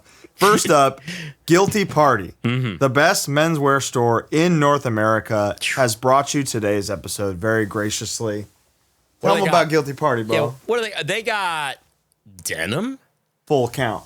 They got hoodies and upper and outerwear. Ironheart, Free note. free note, Ironheart. full count, flathead. They got colors of denim you ain't never heard of. They got you know Roy G. Biv? You're familiar with this? I've heard of this. Yeah. There's another B, Roy G. Bidiv on it, because there's denim that you ain't never seen before. And if you go to guiltyparty.co, you use code HardLore, you're going to get 10% off site-wide and free shipping for all orders over $300. This stuff is meant to last you for life. Everything I've gotten from Guilty Party in the 2 years that we've been getting things from Guilty Party is still with me to this day. Fits great, intact, unrippable, unspin kickable, the crotch, flawless. It sounds like an exaggeration or anything, but I literally wear something from Guilty Party every single day, somewhere on my body, and I will continue to do so until it falls off. And it's co-owned by the Drummer Foundation. So it's a small local business. Mm-hmm. It's core. It's in the family. Guiltyparty.co. It should be guiltyparty.goat. You know what I'm saying? Goat, yes. So get gooped up at Guilty Party today. Christmas is coming. All right. Speaking of of gooped up, dude. Dude, I know. Hey, listen, I know you guys are in Arc Raiders right now. I know you're getting sweaty, you're getting goopy, you're getting filthy. You know what you need? Yeah. Manscaped. That's right. I need Manscaped. How else are you going to survive the raid in Speranza? You got to get back to Speranza. Your room smells like shit. You need Manscaped to keep you intact, okay? The Crop Preserver. Spray it on your lemons and your apricots. The Crop Reviver. After a raid? Pick your smelly buddy up when he gets down with the Crop Reviver. Straight up. Yeah. And if you're like me and your guy has a crazy bald head...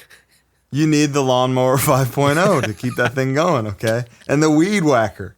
It's the greatest ad we've ever done. Colin, how can someone procure themselves some Manscaped product? Go to manscaped.com, use code HardLore, get 15% off and free shipping. Black Friday is over. It's over. Christmas coming.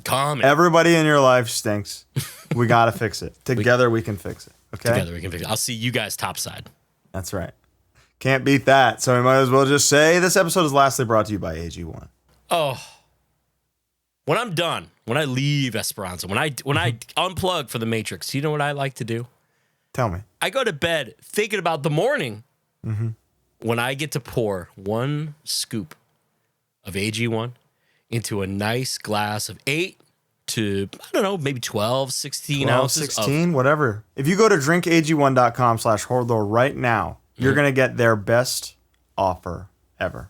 What could You're going to get a free be? morning person hat, which we haven't gotten yet, so we need one of those, AG1. A bottle of vitamin D3 and K2, which we both know lasts you about a year. It lasts you a straight up year. It's amazing. That's right. The AG1 flavor sampler kit, because they got multiple flavors now, such as tropical and 2 more. And you get to try AGZ for free, which will put you to AG sleep. You guys are so lucky that you, your loved ones, whoever you're buying this for, gets to try AG1, AGZ, and all the samples and all the vitamin D, vitamin K that is included with this deal. If you just use the link below.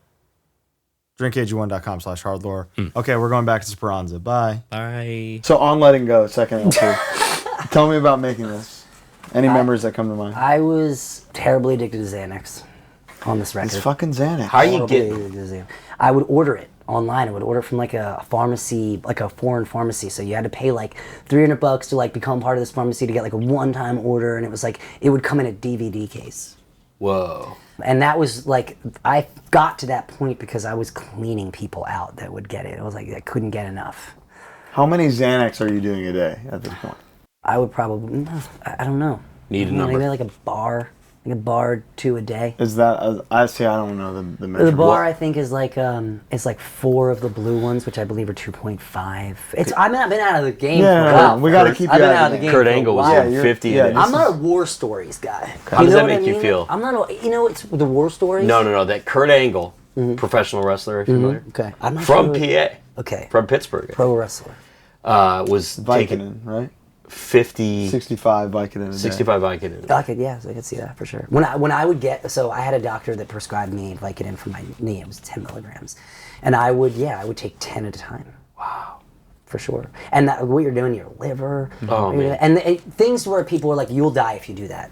You're like, I was doing them and I was fine. So I was like, I had more like guts. And does that high compare to the hardest thing you can do? Vicodin, no. It's like the best. I feel like at the time, the best thing that I ever had was either like straight heroin from Philadelphia. It was like the best heroin, which just you could get anywhere. When you go to California, all you get was tar, and you'd have to smoke twice as much. And you smoked heroin. Yeah. So you weren't? Did you ever shoot up? If you don't mind I did, but I didn't make the practice out of it. It was like too. It was too much. The ritual is like too much, and the ritual it hits harder too. So like, by the time I shot anything, it was like was when fentanyl was. And so you're out. Yeah, and you can't afford to be clocked out, for 30 minutes wherever you were. Yeah. Like it was maybe less intense of a hit, but smoking it was just more efficient for me for a while. But then that became a thing everybody could smell. So I was trying to snort it in between then, which would like not as good, but like when you're sick, you're just doing it. Yeah. And there's like this trank that is in there now, and I think at the time it was eating away at. I started getting these like massive headaches toward the end, like this last time. You know, it's been about been like 4 years, almost 4 years. Congrats. Congratulations. And my head, like I had an infection that was back there from this trank, constantly getting put in there, and my head hurt to the touch, and it didn't matter how much I smoked or snorted or did, like I was never not hurting from this shit that was happening, and I didn't know, and there was weeks of it, and I got put on antibiotics for stuff, and it was still hurting, and I was like not telling the doctor. Yeah. You know, and they're like seeing something's up, but I'm like, Sinus infection, They man. can't- I don't they know. can't- and I, like at some point it's just gonna hit the wrong spot, and I'm gonna bleed out. Yeah. Whoa. Yeah. Fuck. So it was really good though. Yeah, I mean, straight up, congrats, man. Yeah, like yeah. that's That's for your family, for yourself, everything. It's Honestly, there's like a point in time where you like stop caring about yourself because you cycled yourself into this like, you know, feeling of like hopelessness, meaninglessness. But for the kids, yeah, for the family, it's like, dude, they deserve. You know, there's like I remember a point where I was like, everybody be better off without you. I don't want to. You know, this is like too much. And then hearing my conscience say, "Fuck you, fuck you." You know that's not true. They'd be better off if you stopped being such a fucking wuss and you faced whatever you were facing and you got good and you were good for them. That would be better. This is a cop-out. And thank God for that. yeah, absolutely. Yeah. And how difficult is maintaining this 4 years later? Right now, it's great. Today is good. I take it one day at a time. Yeah, But yeah. I got to be honest, this last time getting clean, I started doing this thing in the beginning, and it was a Sublocade shot. Yeah. And it was a once a month thing that was like a blocker. So even if I decided to be like, I'm going to go, I couldn't. Or I couldn't really, it would take me so much to override it. And I'd probably die. Okay.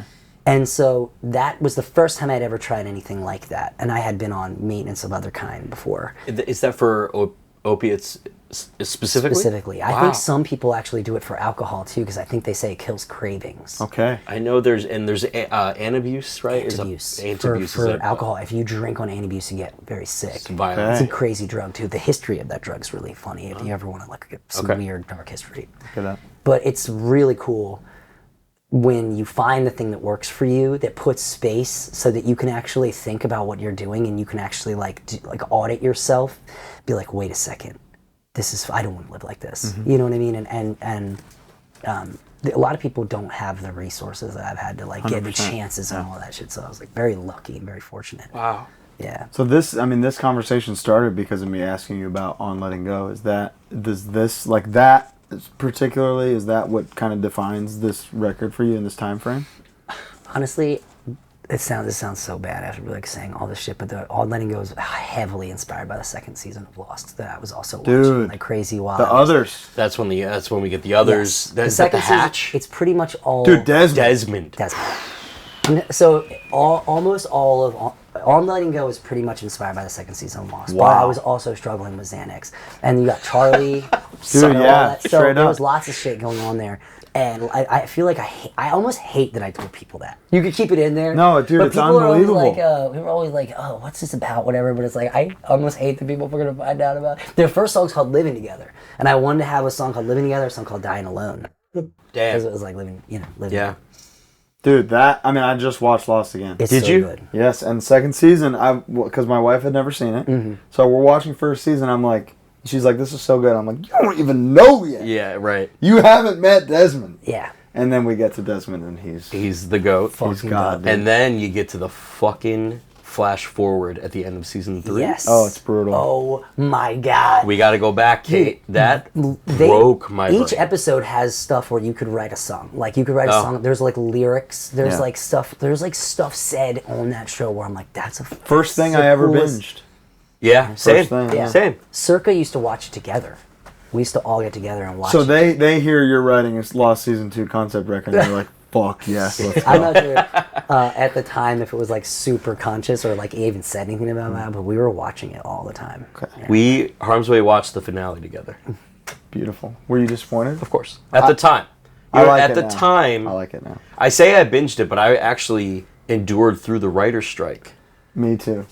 And then that season came and it was like, I gotta watch this. You waited every week. Yeah, for I have this to shit wait now? Like, every wait, I week. was somebody told me it wasn't going to be like this. Yeah. at the Yeah, end, like yeah. all Fucking weird. brutal, man. Yeah, I was waiting for the nice little, oh yeah. Yeah. So was it Blue Sky Noise that lost season 3, season 4? Blue Sky Noise. That's Juliet. Honestly, so we signed to a major label, Yeah. and there was this like we were surrounded by people who were like, "You're gonna be the next Coldplay, or you're gonna be the next this, or you're gonna be like," and they were kind people who like looked at music in a different way. They're like moving units type of people. Like Craig Kalman over at Atlantic Records was like the coolest dude. He was really nice to us, but it was just I don't think we fit what they really wanted. They had Portugal the Man got signed at the same time, and I think they were more interested in trying to make like weird pop music, whereas like I didn't even know what I was doing. Like I didn't know what I was doing. I wasn't ready, I think, for what we could have done on that label. But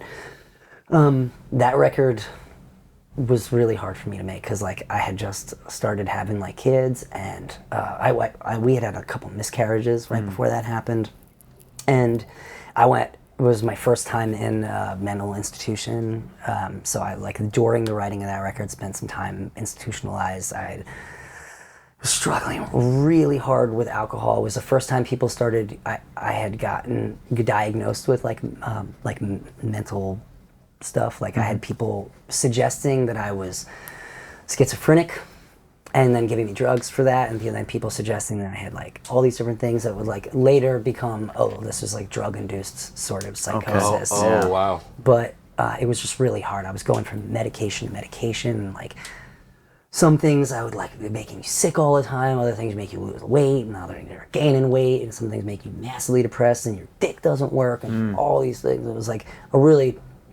troublesome time for me. And I remember thinking the record was cool and did great, but I was really lost. Dude, I love this record. Yeah. So this is Blue Sky Noise. This is where you got me. Cool. So you were on the Coheed Torch tour. Yeah. And I wasn't really familiar at all. Oh god, that fucking Torch is so fucking sweet. This is the first time I ever see you. Did you see me play with Torch? No, but Torch Okay. is playing, and you're side stage the whole time. You're next. You're not warming up. You're not stretching. You're not doing That was anything. my warm-up. You're They got me. violently air drumming to Torch, start to finish. Yeah. And I'm like, who the fuck is this guy? He rules. and then like unceremoniously, you just walk out and play next. I'm like, what the fuck? He's not how is he ready to do this? Dude, when your bands that you're playing with get you hyped to play. Oh, yeah, it's the You know, it's best. like when you're a little kid and you watch like Back to the Future and you go home, you want to build a time machine. Yes. You know what I mean? Like I love watching a band that like gets me into playing, and you're like, oh my god, it just makes the show so much. And then you open with Get Out. Mm-hmm. And my brother and I are there. We're there to see Coheed. We love I Torch. can't believe we opened with that. You open with that, and We always play that last. Dude. It's so funny because well, it just didn't. It was a single. I don't think the Yeah, it record just was even came out yet. So Taylor and I are pretty tough critics. yeah. And you finish that song, and we're like, sick. No way. Yeah. So you got us right there with, cool. with Blue Sky Noise. I think the reason why that record resonates a lot with people is like the whole band really got together on making that record.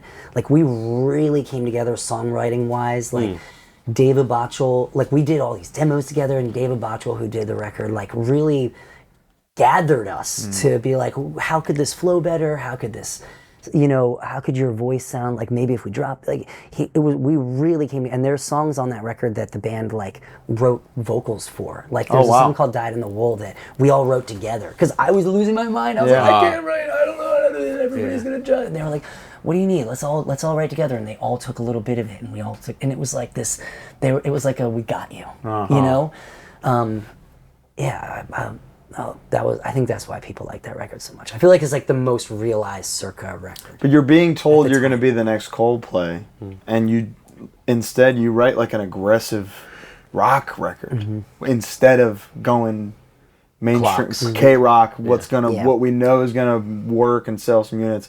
You make like hard. It's just hard melodic music. Yeah. So that you got me. Thank you. It's a great record. Thank you. Good shit, man. So when in your creative life do you start having kids? Like right around Blue Sky Noise is when like the miscarriages kind of happened in the writing, and then sort of like by the time the record was like coming out and we were touring on it, like my first son was born. And does fatherhood kind of immediately change your approach to art and music and touring? Yeah, it was really, it was weird because it was the first time I'd ever realized like how much time I had wasted, because you know when you have a kid, like all your time is like you got to make sure they're okay, you got to do all this, and so having to go from like all my life is just like taking care of myself, I'm the center of my existence, to having this thing that is like kind of eclipsing that, and then you're like, whoa, what?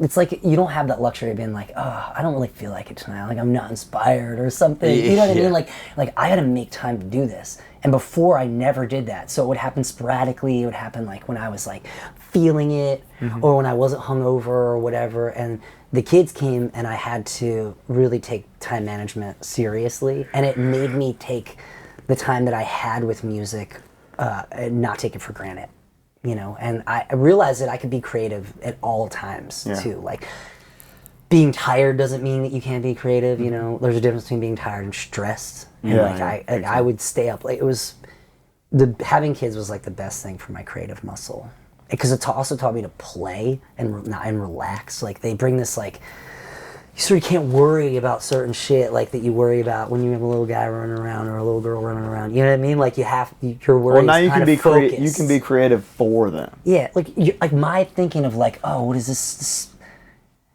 The scope of who you are gets whittled into like a different like shape. So you start seeing like the world like a little bit differently, I think, when you're like, even if your like friend has kids, you know, I think you can see it where you're like, shit, and like maybe I won't take things so seriously. You know what I mean? That I took seriously. It don't matter so much. You know, like if this thing doesn't do X, Y, and Z, it doesn't fucking matter. It really doesn't. What matters is fucking this is good. Yeah.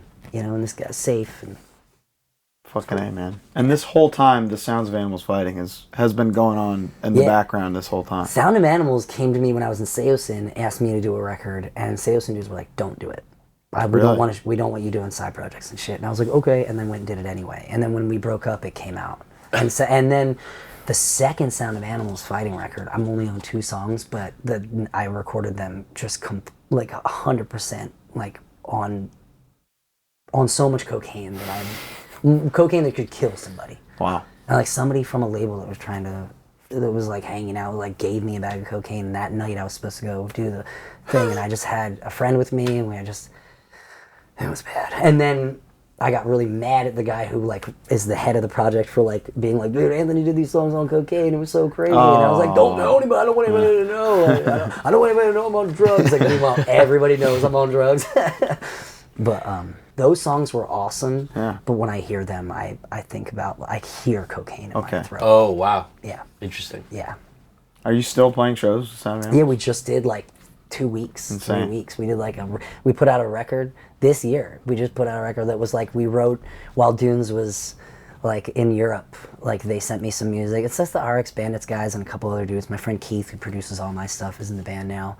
And we're just like a fun I get to do so many fun projects. You do, man. With, like you dudes really that are do. just like, oh, we get to do it for fun. It does come out. It does stream. It does get sold, but it's like not. You're not like it's not like you're making it because that's like let's go do this fucking fun thing, and then it's like becomes this product, but it's not like born out of this need to put like a product out there. It's more like let's make something. Let's make stuff. So many of my projects are like that. You're the make stuff guy. Very lucky. Yeah. Yeah. Whether it's a you at the creek singing a Turnstile song or making a new record. Yeah, that's my when I'm home so social media is such a tricky thing, and you're good at it.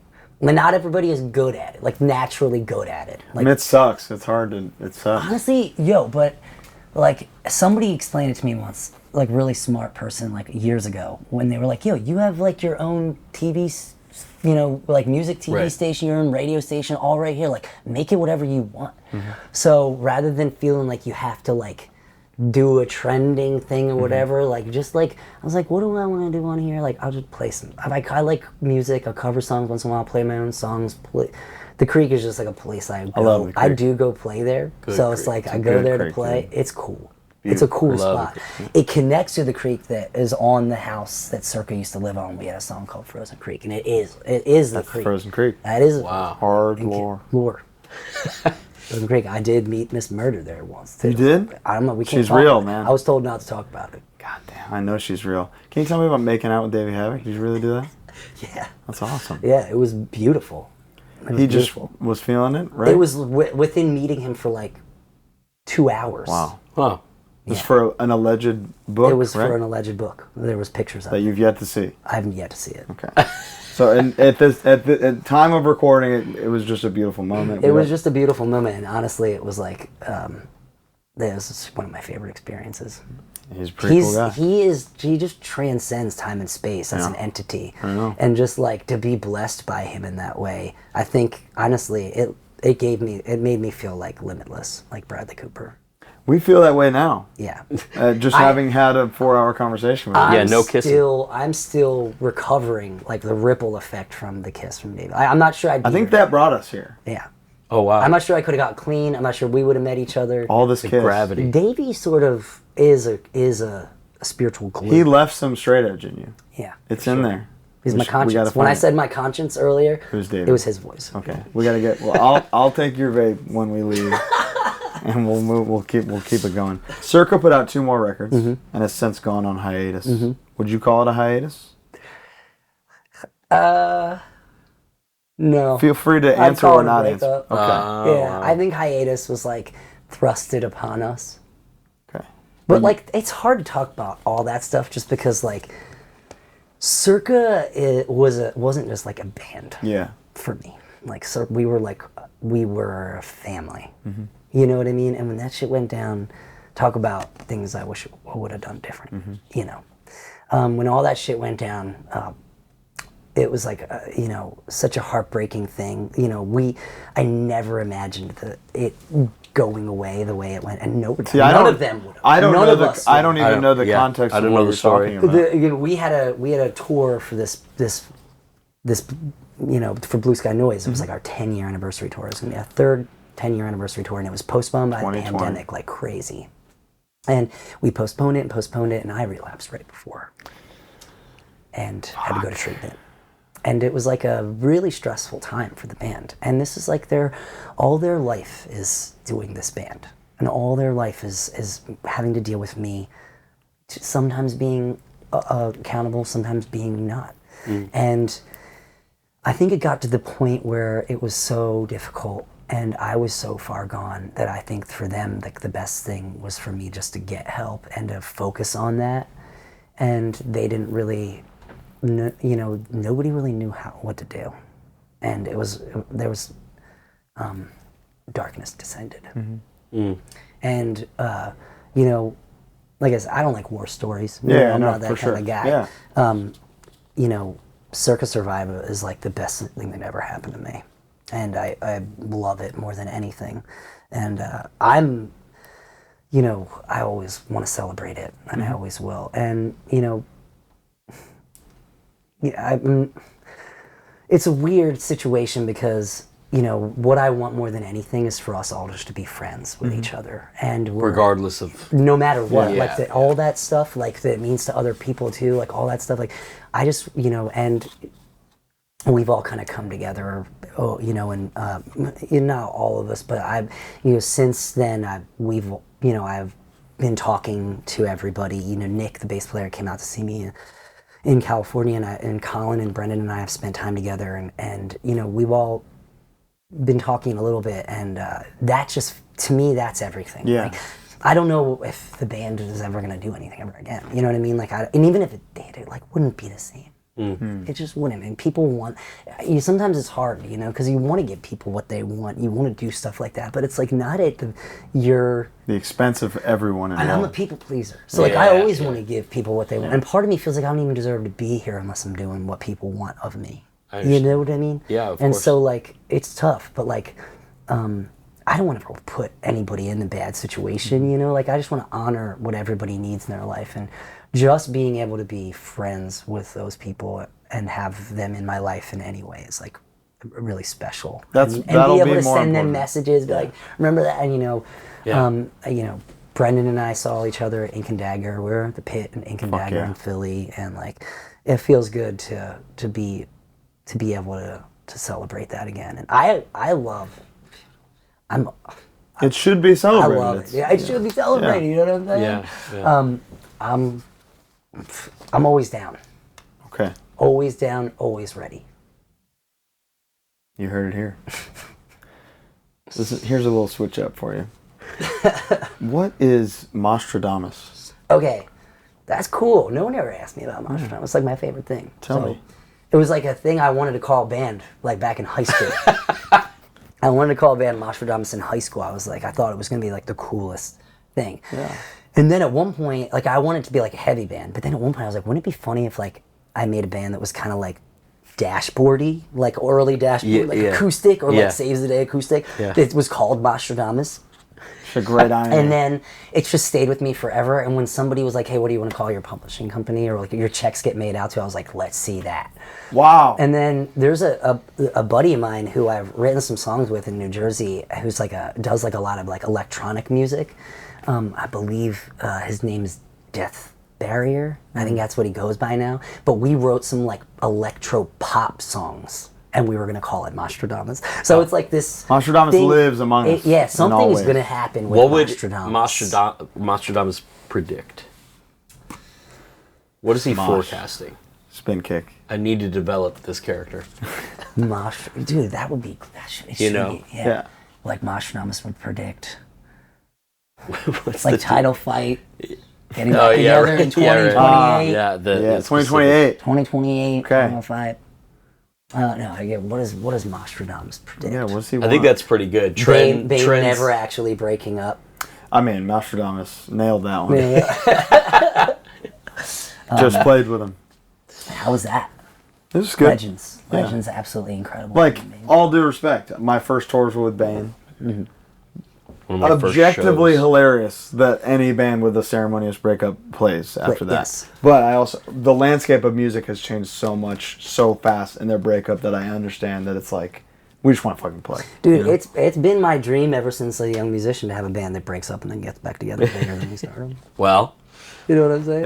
Okay, I get it. It's It's not. been my dream. That's why it's not a hiatus. I was told that you never announced the winner of the Little Tony contest on MySpace. Do you What's know? the Little Tony contest? I don't know. It was a contest that you came up with, Oh God! and you never announced See, the this winner. is like that was my young legs there. Like, I'm trying to like get my feet on the internet. I don't know what I'm doing. I think I gave people like a cutout with like my face on it, and I was like put it places. Like I don't know what I'm doing. I'm just trying to get people to engage. Do you want to announce a winner now? That might have been you win. You're the you got. I'm you're Little Tony. wow. Unbelievable. Thank you so much. Unreal. That's Okay. like something somebody came to me with, and I was like, yeah, whatever. I see. Sure. When you look back at your life now as a musician, father, who would you say are like the key figures that kind of got you here that we maybe haven't talked about yet? Just put some light on the guys that don't get their shine, maybe, or gals. Like when I look back, Yeah. That's a good question. there's lots. Yeah. There's lots. I mean, the list is like kind of crazy. And you said a lot. Yeah, you've said So when many. I think about Vince Ratty, Yeah. I think about, there's a guy named, there's a guy that ran a label from PA called, his name is Pete Buckley, and he had a record label called Break Even that put out the first Audience of One record. I never paid him for it, ever. Oh, whoa. And I think we actually evened out because I think he that streams and sells, and I don't know who gets anything Okay. from the It's Audience of even. One stuff. Yeah. We're actually Audience of One dudes just started talking in a group chat, and we're like, I don't know why. I don't know. It's amazing. Nobody cares about Audience. We can cut whatever you Me want us to and cut. the drummer and Tommy, the bass player, me and Jade, we're gonna make new music. Okay. Whoa. Like That's we're gonna that's make. breaking I don't know news. what it's gonna be like, but it's gonna be. Is it Audience of One? Yeah. Okay. Oh, wow. Hell It's yeah. gonna be. We're gonna make an Audience of One thing and do something, just because we're like, let's Why do not? it. Fuck Why it. not? Like, who cares? There's like an EP that we never put out that we're like, I don't have any master. Like, I don't know. I think it only exists online, so we're gonna have to figure out how to rip it and then like mix it off that. It can be done. When I look back, my brother Mike, honestly, Yeah. was like such a huge supporter of me, and would come to my parents like when I dyed my hair when I was a kid and be like, "Give him a break, It's not that big. He a looks deal, dope. Take it. Yeah. Take it easy. Or like I got a tattoo. Be like, take it easy. He'll be fine. Have your parents seen the Dunes neck tat? Yeah. They My don't? dad will still, like, my dad's getting older. But he'll still look at me and he'll be like, is that a new one? He'll be like, was this a new one? You know, Dude, he'll be like- every time. He hated tattoos. Yeah. Hated My them. dad Like, did too. That's why I think that's why I got him. Yeah. I was like, Every time I see I'll myself, show you. Oh, I see. I'm when my dad is like, I hate that tattoo. I'm like, Dad, I'm so sorry. You know, I don't want to disappoint him. I'll rebel against my mom all day, but Dad, I don't want to disappoint. I lived to disappoint them. I was like trying to. Recently, when my dad was in the hospital, and I had to go I picked up my mom, and I was giving her a ride over there. And as I was, she lived, like, they sold their house that they lived at in like outside in the burbs, and they lived kind of near us. So I picked her up, and I was driving through this old area where we used to live, and I was showing her all that. I was like, that was where I got my DUI. That's where this house over here where I ran from the cops. I lived in the bush. I was like giving her the tour of all this stuff. I was like taking her on the tour of all of this stuff in Bucks County. I was like, this is where we used to get fucked up. I had a drug dealer that lived here. That's where this one accident happened. It was like, that was pretty good. So we can laugh about Anthony. it now. We can laugh about it now. Yeah, Okay. right. Yeah. Tell me about LS Dunes. How has this been? Second best thing that ever happened to me in my life. Saved my life. Circa had broken up. Yeah. And I still was struggling in past lives a little bit. When that record came out, I was like kind of up and down. I got clean for a little bit, and then I was back and forth, and those guys were just like ultimate support network. Never, even when they knew I wasn't being honest with them, they were like, "We got you. When you're ready to tell us the truth, we're here for you. We're not Circa gonna guys? judge you." No, Or the Dunes Dunes. And I think and not for nothing, not saying anything about Circa, but I think I had put them through. Circa was Yeah. like that Yeah. in the beginning. Yeah, and then the second, third, fourth, fifth, sixth, seventh yeah. time, there came a time with the Circa guys for their own self-preservation where they needed to be like, I'm sorry, I can't. 15 years later, I it's can't. like, dude. Yeah, I of can't course. be doing this anymore, and we needed space, And so I feel like Dunes like didn't have a whole lifetime of me having to deal with that. So they were a little. They kind of worked with me through that, and that band was just like being in Circa. I felt like a lot of pressure as like the front guy, and then going to Dunes, like I was still the front man, like lead singer guy, but I wasn't there wasn't a front man for that band. Like everybody's looking at everybody. like Yeah, it's Tucker legends. writes hooks, Yeah. Travis Tim write the greatest shit. Frank is like the big one of the biggest rock stars of our On Earth, time. yeah. You know what I Yeah. mean? Like and so like and the other thing was they like everything I sent them they liked. They were like, this is fucking great. Like and everything they sent me I was like easy to sing over. And so during the pandemic, Circa's relationship was splintering a little bit, so we weren't writing as much music, and I was home doing nothing, and they were just sending me songs every day. It was like a love affair. Yeah, that's And I fell in love with them, and we all fell in love with doing this band, and we didn't really have an idea that it was going to ever play a show or ever do anything. But We it were just came like- when you needed it. Yeah. Yeah. And then turned into more than you all expected. it to Yeah, be, when probably. I kind of had the time because of Circa not being a thing anymore, where I could, really go full on into it, and it's still a dream. Honestly, I still can't believe I get to be in that band. It's crazy for me, like to get to be in the band with those guys.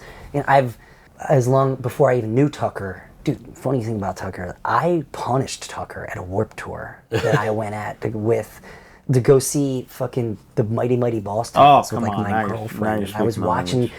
Thursday from the side stage, and I knew of them because they were friends with the This Day Forward guys, but I wasn't like acquaintances with them. And I went over to Tucker to be like, "Do you know the Open Hand guys? Because I might go out in California and join." They asked me to join. Like the guy, like Bo and Zach were guys from Saosin were in Open Hand, or like were filling in for them before they started it.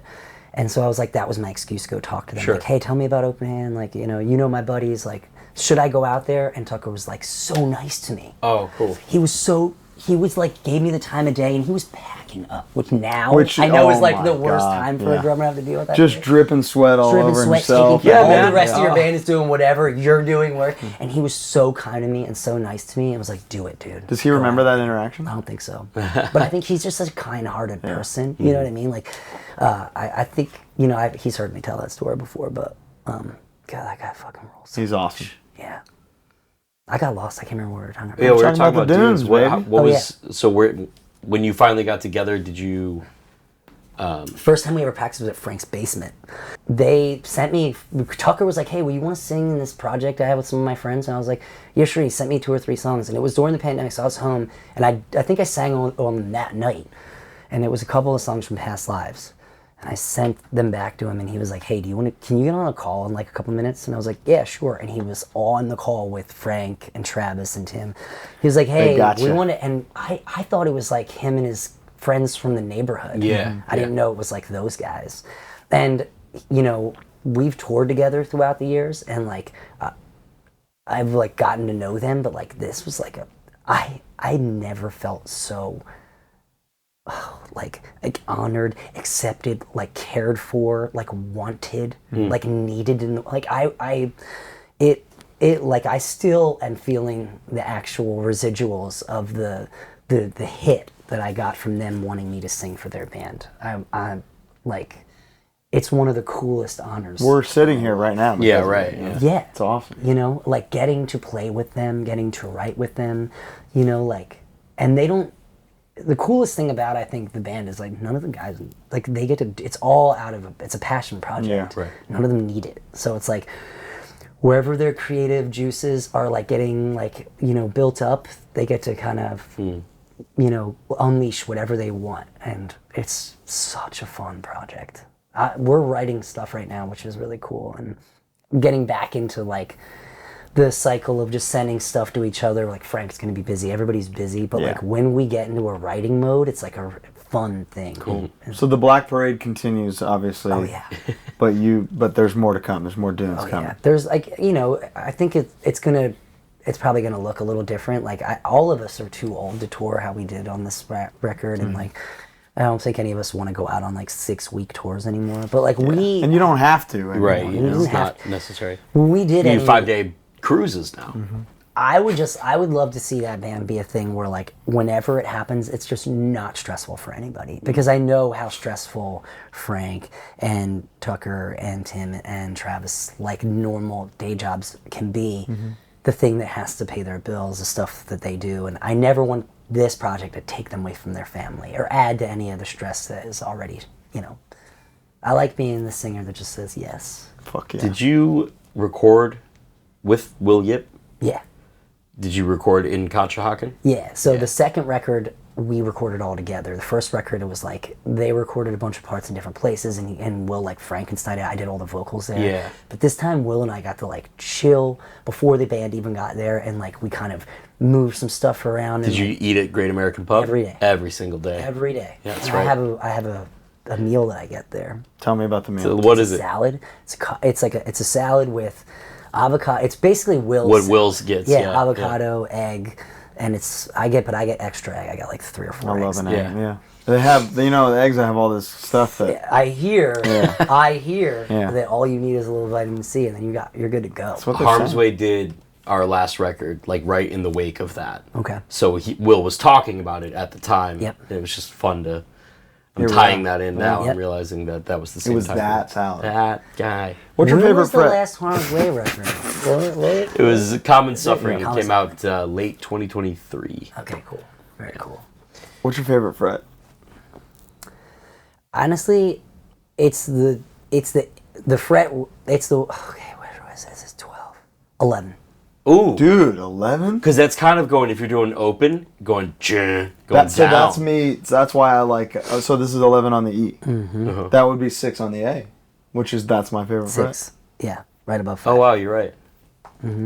I live up here, right. like as Yeah, like doing yeah. you're like Yeah. up here a lot, but like right down there, there's a few songs like there's like audience of one songs that are like there's a song called "Show Your Teeth." There's an audience of one song where it's this chord, the 11, where it's like 12 is in the middle, and it's like this really pretty chord. Yeah. And it's like on every record I've ever done. Aha. 11. That's Yeah. much like the Evermore. Evermore. Mm. Everlong. Everlong. Gung, gung, gung, gung, gung, gung, Yeah. So that, it's in a drop, Mm-hmm. but that is just like a pretty open chord that he took from My Bloody Valentine that was just in everything. yes, And that's cool. Very similar. 11. That's cool. I like my that. kid, my oldest, my 15-year-old, just did like a shoegaze night at his like thing where he takes drums, and he played the My Bloody Valentine song. Sick.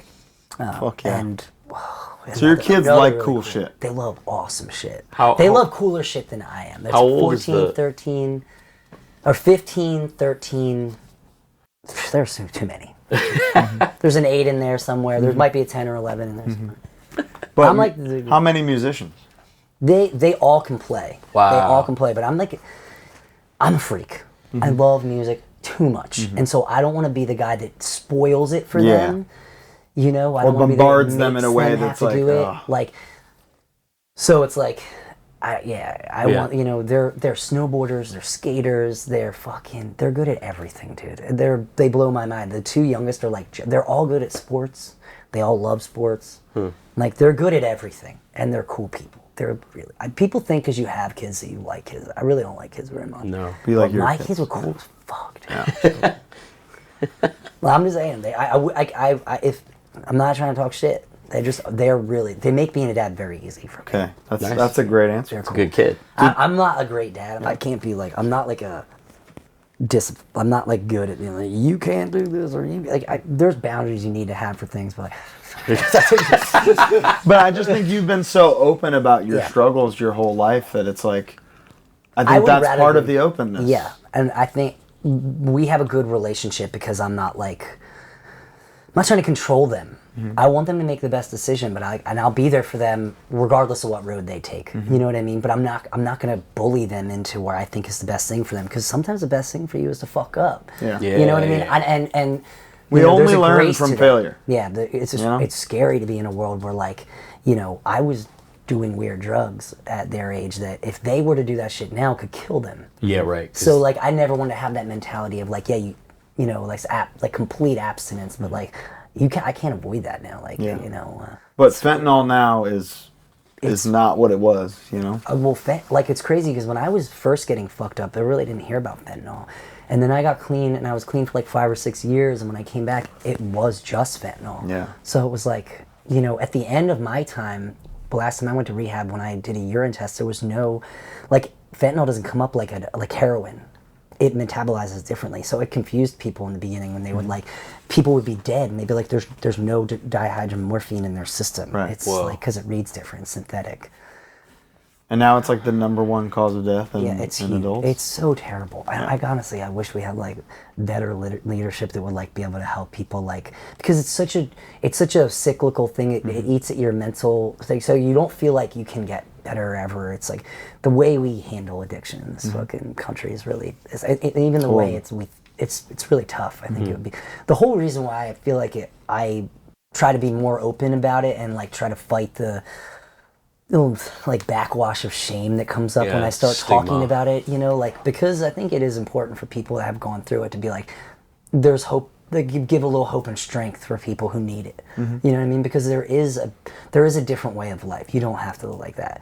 And there's, you know, it's terribly lonely and dreadful for those for people who are sick and suffering from it. And like, I admire people that have had the strength in their life to be like, you know, I'm going to confront all of my pain and suffering in this like way where I'm dealing with it. And, you know, I feel lucky to be to have those tools back in my life. We feel the same. We say the same thing, that like an addict who becomes straight edge is like, I have the more respect, and that's more difficult than us deciding to abstain without ever going down that road. Somebody who's like in recovery, a lot of happy, like there's a lot of miserable people too in the world, but like a lot of happy people, because you have this like perspective of like what life was like. They know what dark is. I remember watching people like just at Wawa, like going into Wawa, like I'd be in the parking lot of Wawa, like all fucked up, like waiting for somebody or doing something. I'd see some random person on the street, and I would think like, I would do anything to switch with whatever this person's worried about right now,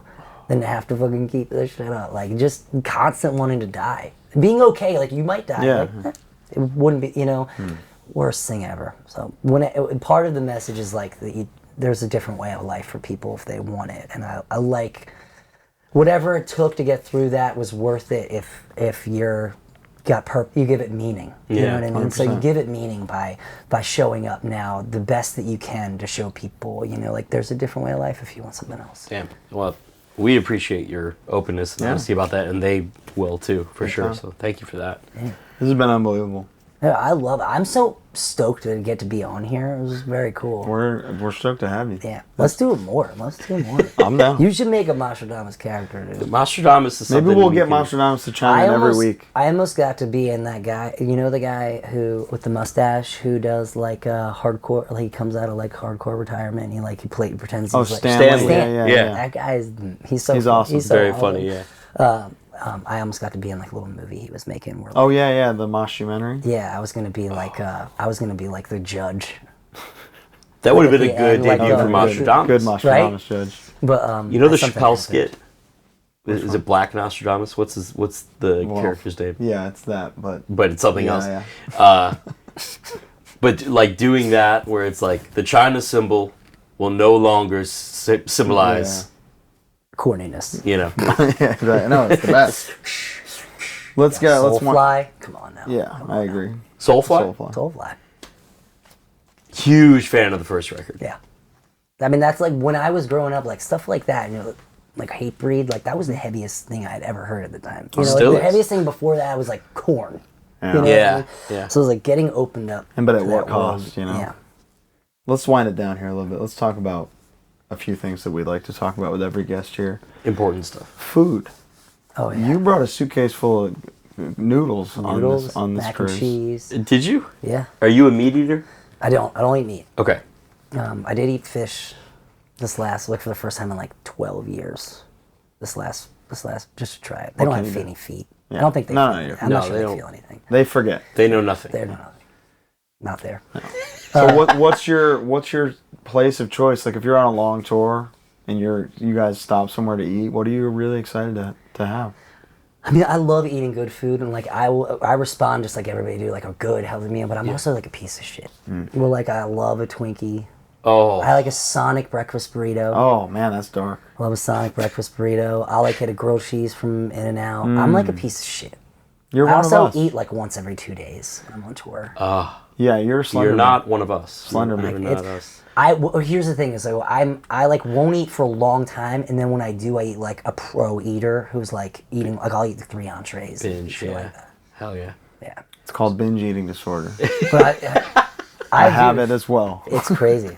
But I was a fat kid. I had Really? Really? Yeah, no, and I like it sounds funny to say it, but I suffered from eating disorders as a young man. We all have to eat I disorder. made myself throw up. I starved myself. I was a fat kid. I just wanted to look. I normally can spot another fellow fat fuck, and honestly, you're just such a slender, handsome guy that I was like, this I guy's probably have this some guy's never issues. had a I fat. probably have some issues. People are like, "Are you intermittent fasting?" I'm like, "Nah, I just like pain." I got to get on pain, dude. I got to try pain next. Wow.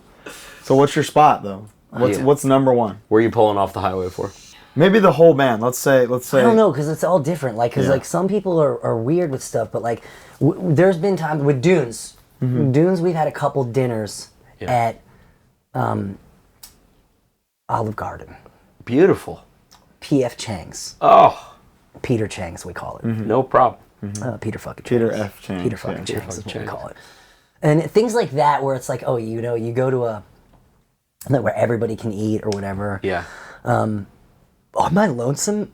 I really like getting to a place and walking around and finding like a little coffee shop. Yeah, Like respect. finding the lay of the land or whatever, but I'm a total piece of shit when it comes to eating. Like I'll Respect. eat whatever, dude. Like I love Sonic breakfast burrito. That is crazy. like with like you and on the app, Yeah. you can get You got the Sonic you app? Can, yeah, You gotta get yeah, the you app. can get no meat and you can add diced onions. Anthony Green has the Sonic app. Man, you know, I'm living my life here. Dude, you I'm living are- the best life. This is like Yeah, I'm I having know. a second chance in my life. I'm Right, doing yeah. it right. You got the apps. I'm doing now. it right. Yeah, you're gonna get your rewards. This I like a time around. Taco Bell. Oh, Like when yeah. I'm Yeah. door dashing, like Taco Yeah. Bell is like a number one thing. 2 a.m. 1 mean, 2 a.m. Chalupa I'm bean. surprised because normally if somebody doesn't eat meat, that's the answer the is Taco Bell. But so the I'm Sonic breakfast burrito. I'm surprised to hear it, but I'm pleasantly surprised to Yeah. hear I love Sonic.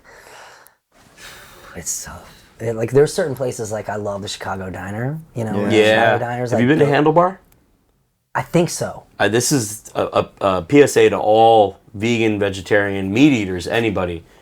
Chicago Diner's great. I get it. Totally understand. But this place is... Gotta check out Handlebar. Dude. I'm pretty sure my memory is kind of getting... It's a little... I'm scrambled eggs. Sure. We're bookending it. It's on North Avenue. It's near the Subterranean if you would ever be in like the Wicker Park area. It's fantastic. I stayed in Chicago for 2 weeks when we were doing this tour with Laura Jane Grace and Tim Kasher from Cursive, and I lived there, like rehearsed with them, and we were at this studio that was real close to Chicago Music Exchange, and living not super far away, and it was awesome. It was the dead of winter, and all we did, we were learning each other's songs. And I had just gotten clean, and Circa was like just breaking up, and I was like not sure what was going on. And this tour was very much like Laura and Tim kind of like taking me under their wing. Oh, beautiful. Like, Beautiful. Trying to make sure I didn't die. Wow. We all need that. I seized out on Laura one day in Asbury Park. We were getting breakfast, and I don't remember what was going on. I was on medication for night terrors. It was like really messing me up, and I hadn't slept all night, which is really bad for, like, my bipolar kicks in without sleep. Like, if a too long goes without sleep, like, I can get romantic. And I just, like, we were getting coffee, and then all of a sudden I looked up, and I was, like, looking at everybody, and she was like, the cops are coming right now. I was like, we gotta get out of here. And then I was like, don't tell anybody that happened. She was like, okay, sure. And then she told our tour manager. Haley came in 2 minutes later and was like, what the fuck happened? I don't know. The great Haley Ripley. I have really put a lot of the people who care about me through a lot. So it's like very cool to be here. And I feel like I want to do good for them. I want to show up for people and not have them worry. I want to be dependable, and I want to be like, I want to put music back at the forefront of everything. I feel like the last 4 years has really been like trying to refocus everything, to give art and music, like to put it at the center, and to really try to make it you're there? Do you feel like you're there? I really do. You got to figure too, there's a reason why so many people have been such a good support network for you. Yeah. Because they see through that. It sings to your character. Yeah. They see the guy. Sings. Yeah. Part of me always worries that, is like always worried that somebody's just being nice to me because they want something, or because they're just being nice, or because of that. And I constantly am going through that, where it's like imposter syndrome, where it's like, ugh, these guys, and this is the corniest thing I'm ever gonna say, but like that self-acceptance has been the craziest piece for me, to be like, learn that, like, no, dude, like, the same way you look at anybody else, you got to give that back to yourself. There's no reason why I give you guys this consideration, this care, and this admiration. You don't do that to yourself. You can't be true. You can't be really true with love and acceptance with other people if you aren't going to be at one with your shadow, one with who you are. Wow. And that honestly, that's the reason why I'm doing okay with the heroin stuff now, is because that stuff finally got really confronted, where it was like the self-hatred, all this really negative feeling stuff, was like really got to the bottom of it. And once that's good, like there's no real bad, like fentanyl is bad. I'm not gonna say it's not 100%. Bad, but you just have it's also there for helping people. I had a really bad relationship with myself, so I was just in this terrible cycle. And now that I'm free of that, like my obsession for drugs and alcohol has been like, it's been lifted tremendously. Where like I think more about like getting 2 pizzas and a thing of ice cream and going to the bathroom by myself than I would about ever doing dope. You know what I mean? It's beautiful. And if you ever want to get 2 pizzas and a bucket of ice cream, I'll meet you in the dark. You just let us know. I'll meet you in the dark. We'll be there. And honestly, my people say you can't get clean for your kids or whatever. My kids are the fucking number one reason why I'm fucking here today. And I don't understand why people say that. Yeah, no. Because when I didn't give a shit about myself, I was like, these guys care about me. These guys need me. Yeah. And I care about them, so I might as well give it a shot. If I'm gonna go out anyway, I might as well give it a shot. I can't really think of a better reason, to be honest 100%. with you. So. And they're the coolest fucking humans. I hope to meet him. Yeah. I can't wait to hear the music that they make at some point. Dude, you want to hear something crazy, dude? Yeah. Where's my phone? My son Jack, who's 8, sent me this while I'm on the cruise. Okay. 8. Kids 8 making voice memo HC. Let me see. This is gonna be great. And he says, look at this is what he says. He goes, "Can you add to the Dada? Can you add to this?" Oh. Hold it to your mic. It's just. I think this. Oh wait, hold on. This one's just a drum beat. This is the one he asked me to add to.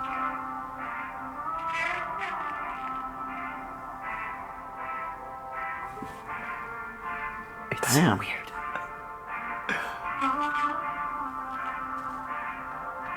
This is awesome. And the intro's really long, and then it's like.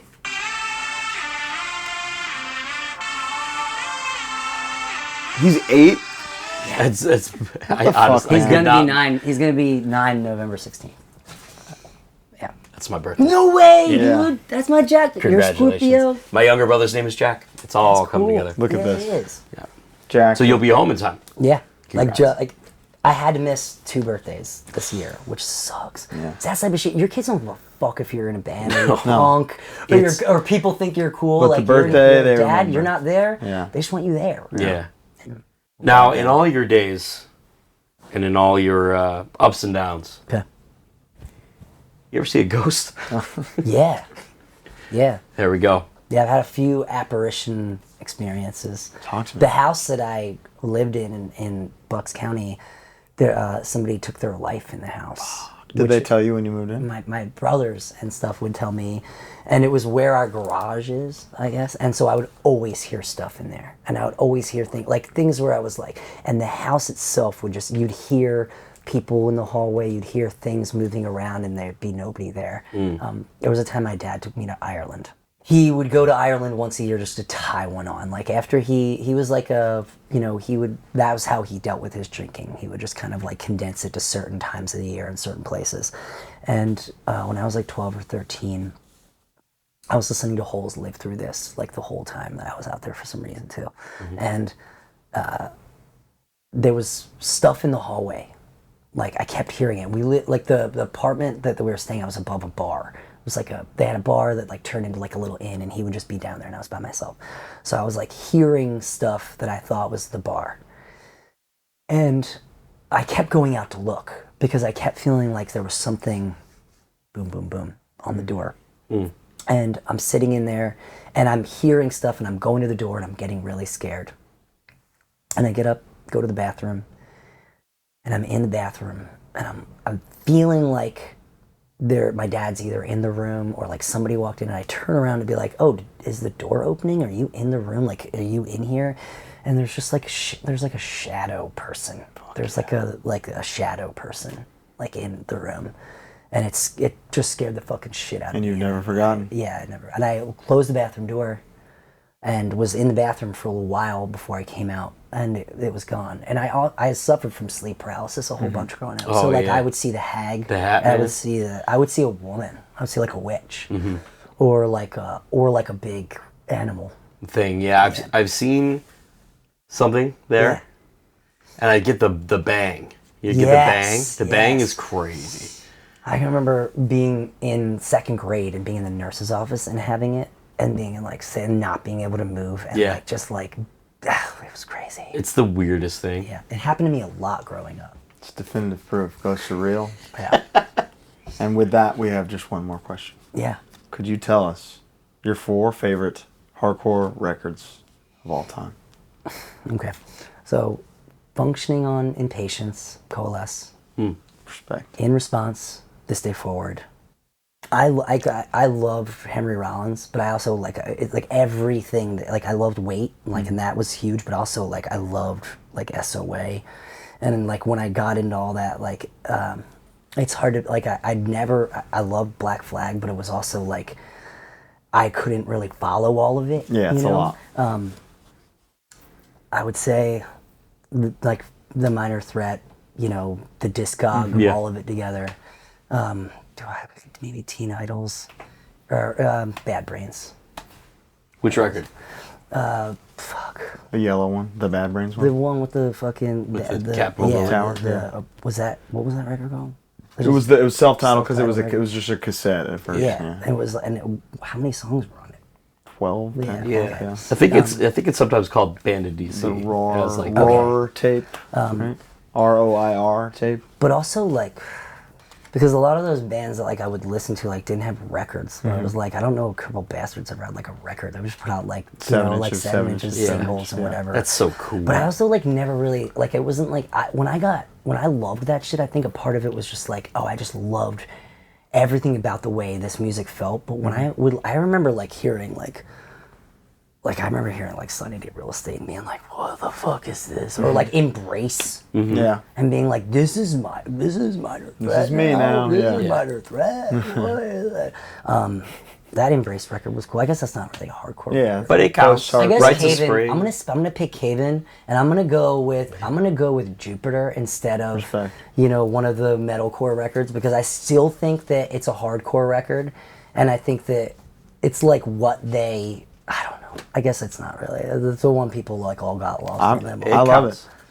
Those are Corman. Yeah, it counts. It is what it is. Because when they were on that record, they would still rip into the old ones. Yeah, for sure. They still hit Did you you with ever listen to Juggernaut. Kid Kilowatt? No. Like it was Steve Brodsky sang for like this project called Kid Kilowatt. I remember who else was in there. They have a song called Bicycle Song that I remember listening to over and over again. That was like really heavy, but had like almost like a singing chorus, but like so. I'm a fan of the whole Brodsky verse. Go check out Bicycle Song by Kid Kilowatt. I'm on it. Oh my god, I think you're gonna like it. I can't wait. I think you're gonna.